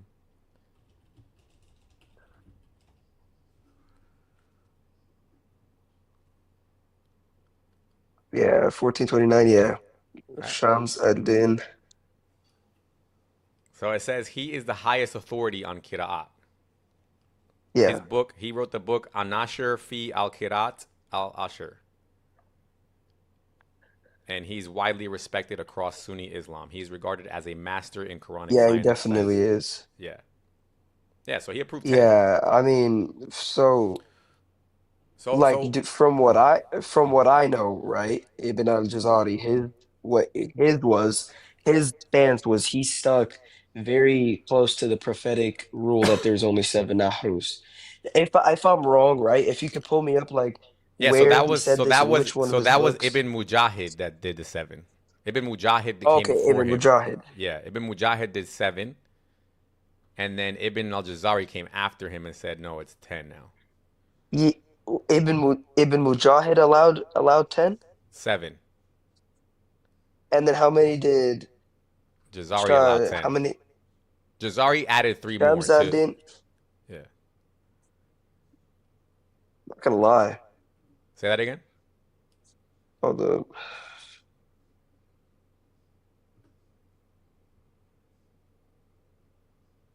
He allowed 10 different ahruf or 10 different kirat. Kirat. Yeah, yes, he did allow 10 different kirat.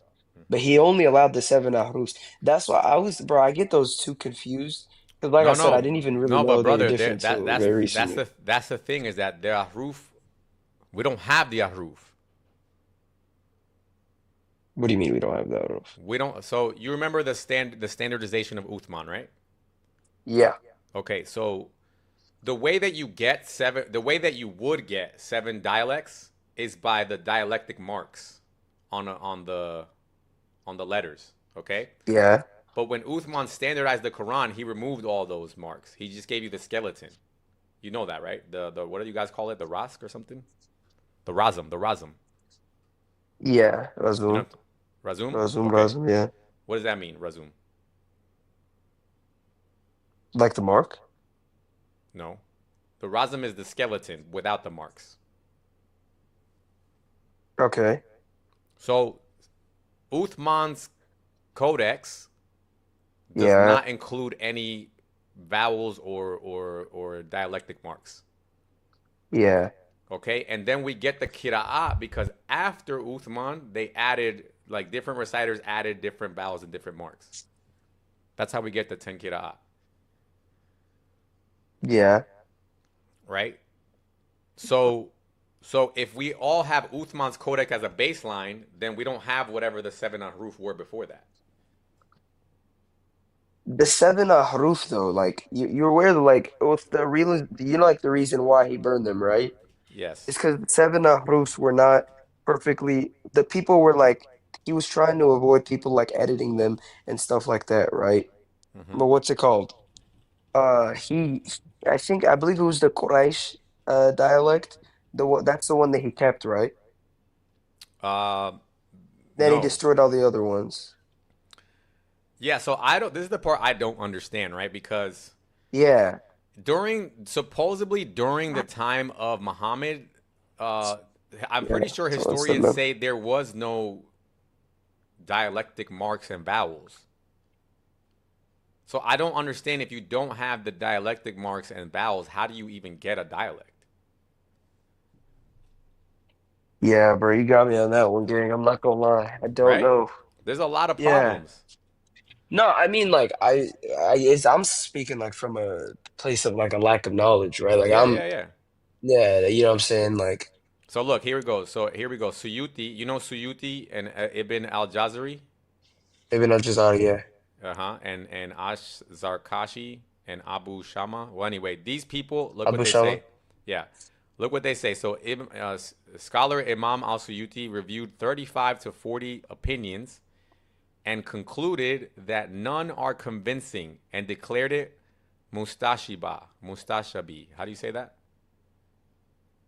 You know the word probably better than me. Unknowable. What does that mean? How do you say that in Arabic? Mutashabi. Bro, I can't read that. Like it's kind of blurry for me. Oh, hold on, let me make it. Oh.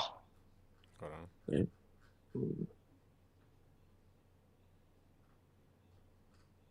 Okay, right here. Mutashabi. Mutashabih? Yeah. Yeah. So Suyuti said this about the ahruf.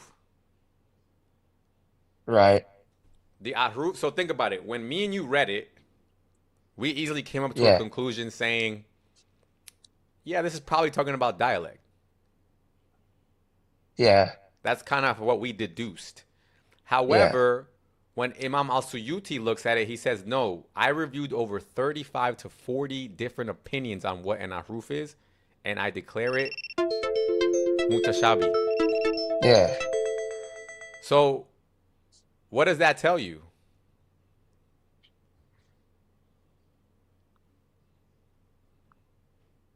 That the ahrufs were unknowable. Correct.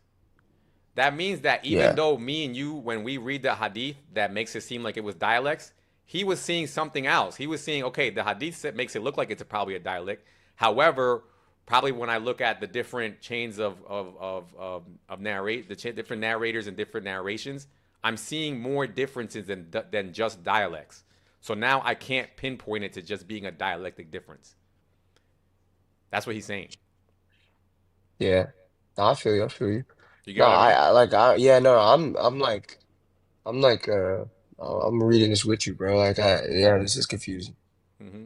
So the final argument that you're gonna get from most like known like Dawa guys nowadays, they're just gonna say, yes, there's different Qurans, right? Yeah. That have different words and different meanings, but they're all massively transmitted. That's the only thing they care about. They're like, we don't care if they're different, as long as they're massively transmitted, right? That's the only thing they say. The Are problem the is, yeah. No, finish. the problem is that even if you have different Qurans that different transmitted, and they say it's massively transmitted, right? But guess what? The scholars also say they can only prove the mass transmissions going to the 7 reciters that came after Uthman. They can't prove mass transmission from the time of the Prophet. Yeah. I mean, I don't know. My stance is about like this, like the difference between the hadith and then what the scholars are saying. Yeah, you like that. I genuinely don't know. Like, and I'm not gonna like try to just win the debate. Like if I don't know, I don't know. Yeah, no, But this is just a what thing that I think. my Yeah, go yeah. ahead. But my what's it called? My belief, at least on the 7 ahruf that we have today, right? The ones that accepted, at least by Sunni scholars, the 10 ones that are kira'at. accepted today. 10 kira'at. You don't have the 7 on roof, remember? Yeah, it's 7 qira'at. 10. What's it called? Brother, I'm telling you, there is no 7 kira'at. The standard position is that you have 10. And even if there was 7, I don't know what difference does that make. They're not the ahruf. Yeah, but like, what's it called? The 7 and 10 qira'ats, right? The accepted by Sunni scholars. These are at least considered to be a part of the 7 ahrufs. That's what they're considered to be. Once again, I don't know Yeah, the the way they say it is that within the 10, it contains the 7. yeah. That's what they say. But that's Yes. still a problem because that's still another way of reciting it. Yeah, but So but my thing is, do the meanings in the verses have conflicting like rulings and whatnot? Meanings like yes, that's conflicting. yes. We showed you that already, and we showed you one says Allah wonders, one says Muhammad wonder, one says I didn't everyone's see this one. okay. Hold on. Yeah, no, you were talking about that to the other guy. I wasn't really paying. I was trying to look for a war Quran. One that says Muhammad wonders verse Allah. Hold Yeah, and if you could just tell me the verse too, so I can on. Yeah, pull it up. I got you. So Surah 37:12. 37. And this is between what and what again? Hafs and Khalaf. Hafs and Khalaf. Mm-hmm. Okay.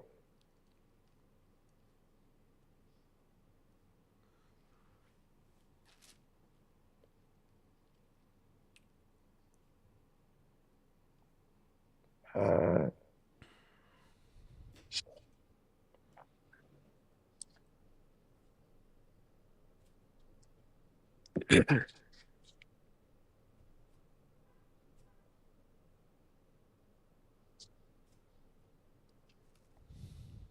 okay, yeah, I see. So, the one that says the prophet. Wait, let me change this translation. It's like hard to understand. This is just the Hafs one. 37:12. Mm-hmm. So, 37:12. In fact, you are astonished by their denial when they ridicule you. Mm-hmm. Yes? Mm-hmm. I That's the Hafs version, right? yeah. Mm-hmm. And then the And Khalaf then says, where's the you wonder part? you just read it. You are astonished. Well, they're translating it as you are you. Oh Yeah. shoot, yeah, I'm stupid. They're Yeah. reading it Oh as you yeah, are you're astonished, but the astonished. word is you wonder. Yeah. Yeah. Well, I mean, It's the same yeah, thing could just because change it. you can't be astonished if you didn't expect it, right? Huh? You can only be astonished if you didn't expect it, right? Yeah. So Yeah, I'm being surprised, astonished, astonished. Yeah. yeah. So being astonished means it implies a lack of knowledge. So you're saying that in the Khalaf version it says, can you ask it for the full verse in the Khalaf Yeah. if we can read it?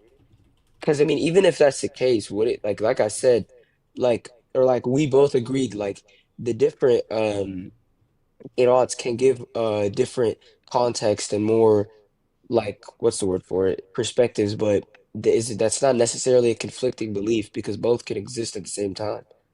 Right. That's why I was asking you what was the purpose that was stated for the Ahruf. Because Yeah, that oh if my it's bad. giving more meaning, right? Yeah. That's not a problem on its own. But what I'm asking is who approved there to be more meaning? Yeah, this I cannot. I'm not gonna like I don't wanna just to win the debate or whatever, just like say something that's wrong. So this I don't know. So I'll concede on that. But I mean, so you agree though that like with the verses alone, right? And with the idea that different qira'ats can give you more perspective, this Yeah. alone on its Yeah, own is yeah. not a conflicting idea. Correct. Okay. But let me give you the Yeah. problem. Right. But let me give you the argument for that side then. Yeah.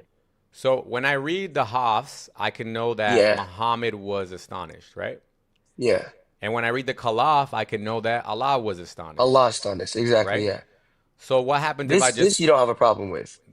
I do, but I'm gonna tell you the problem with it now. Yeah. The problem in this one is different than the problem with the other argument. So this is a different problem now. Watch the problem here. If I read the Hafs, am I reading the full Quran?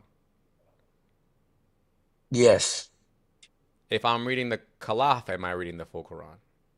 Yeah. Are they different? Yeah, in terms of like Are they different? in a way, yeah. Are they different? Period. In a way, yeah. Okay, Yo, so then, so by my, definition, they're different, right? Yeah. Are they Yo, host, distinct? host. Yes. Hold on, Abdullah. Hold on. So if I'm reading the Hafs and it's a full Quran, and I'm reading the Khalaf and it's a full Quran, but they're different, then how many full Qurans do I have? It's still one full Quran though. Yo, 'Cause the host. I'm not. I just want to jump in real quick. I'm not gonna say. I'm not gonna talk about it. I just You're wanted to good. tell you. I looked at the Warsh. There's a link here. I could give it to you just to help you next time. I think you could just type in Warsh, Google Warsh, and then type in the number 2. It will give you the whole Warsh Quran, and you could also translate it word for word. Just So words that number 2? yeah, Warsh number 2. Go to it. Let me see where. That's Go right to here. the This one? yeah, that one exactly. Okay, let me see. It's gonna give me a virus, bro. Nah. No, this looks official. Yeah. So now How do I you could. search it?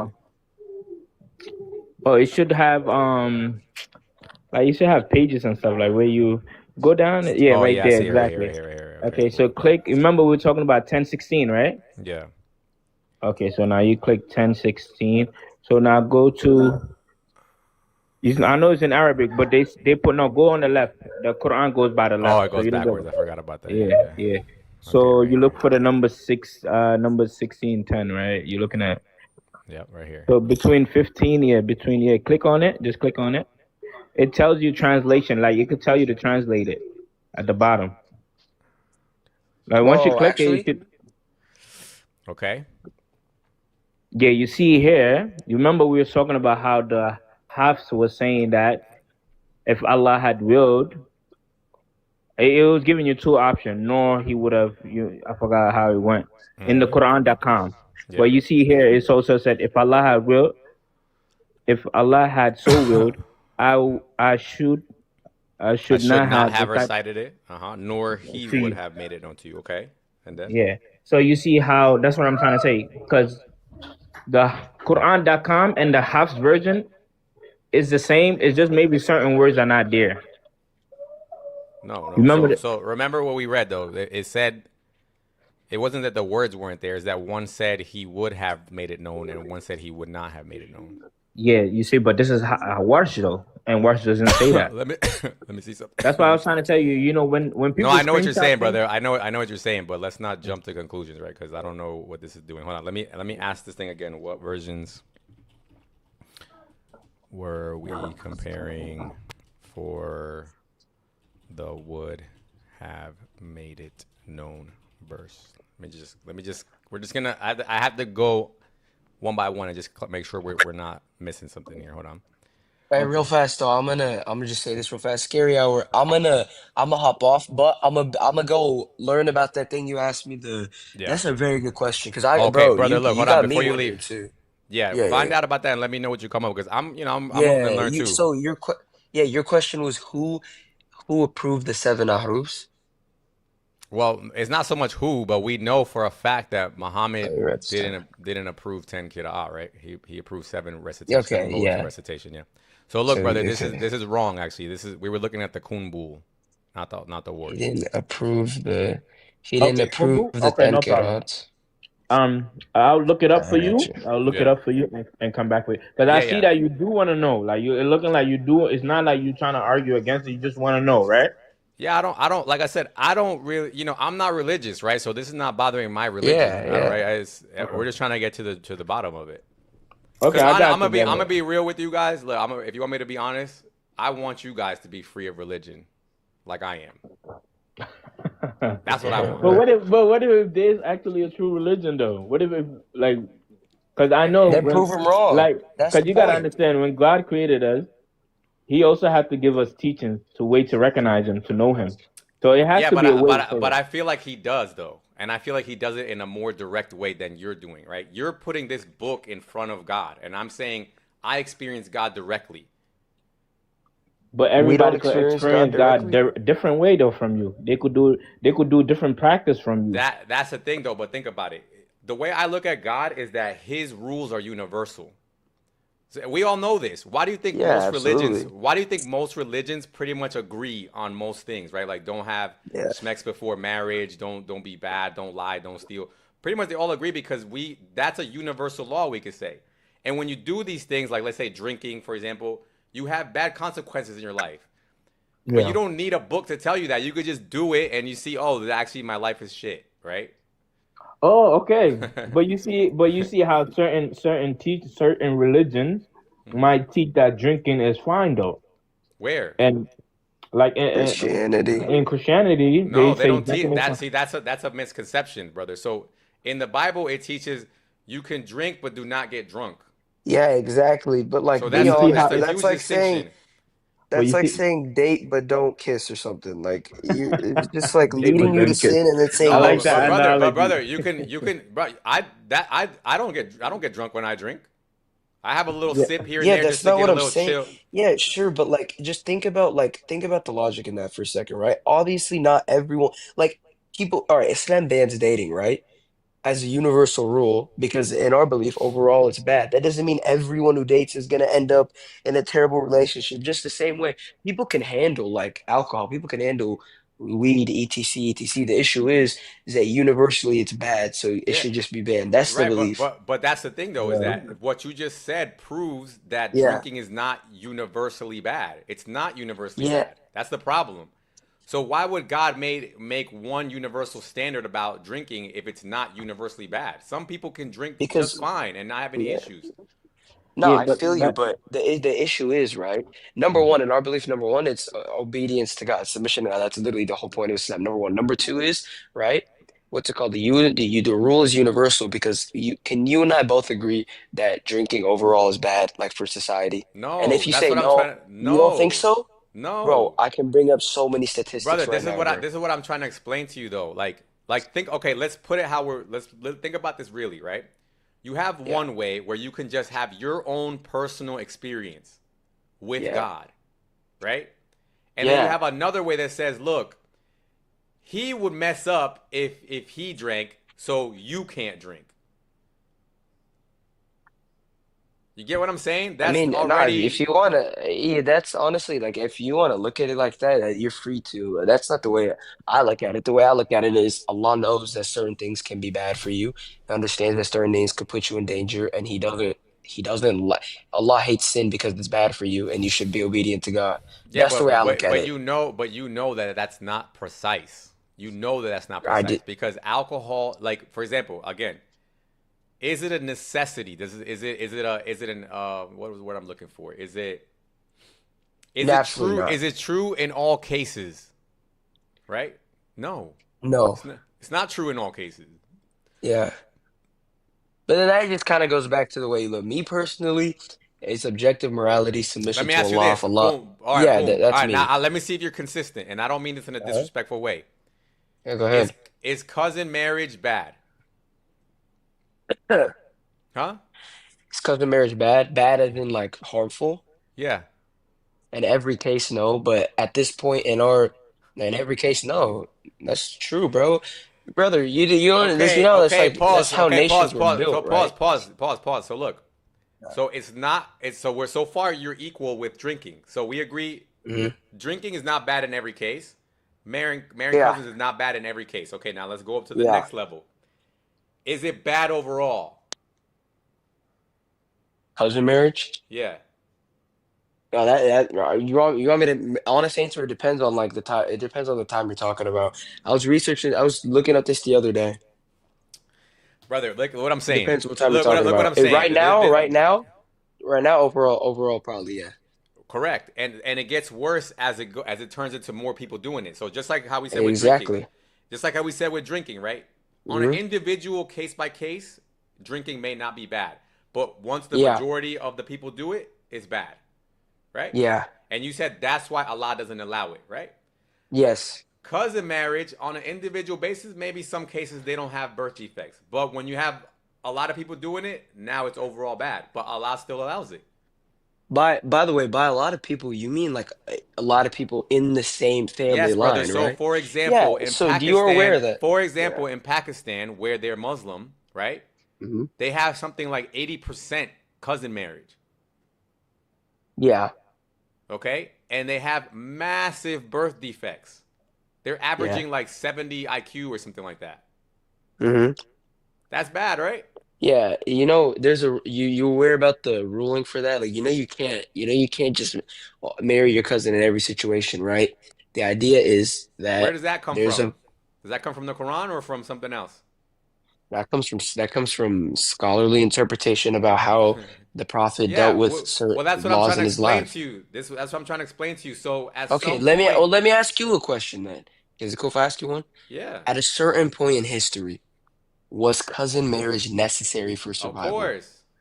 That's my point then. So the Quran allows it, but at the But same but time, the but the Quran says Quran didn't come in that time. Quran and Hadith. You don't think that was cousin The marriage? All right, Quran didn't. let me. So Okay, wait. Let's be clear, yo. So what time was cousin marriage necessary? Was during Adam and Eve because it was two people. They had kids. They had kids. So of course they had to have cousin marriage. But by the time you get to Prophet Muhammad, that wasn't the problem anymore. There was was people in all over the seventh. place. The only reason why it made that way was because they were already having cousin marriage. Because because Arabic people are tribal, so they didn't like to marry outside their tribe. Yeah, So that's how so the world was so back then, Allah, right? no, it's not how the world was. It's how the Yes, Arabs were. That's what I'm trying yes, to get you to sure, understand. but was in seventh century in general, was cousin marriage not a global act? Like it wasn't global, it wasn't widespread, Nope. brother. Like it wasn't widespread in seventh century. Nope. Oh my goodness, bro. No, people You're used just to simply wrong people, about brother, that. think about in Europe what they used to do, right?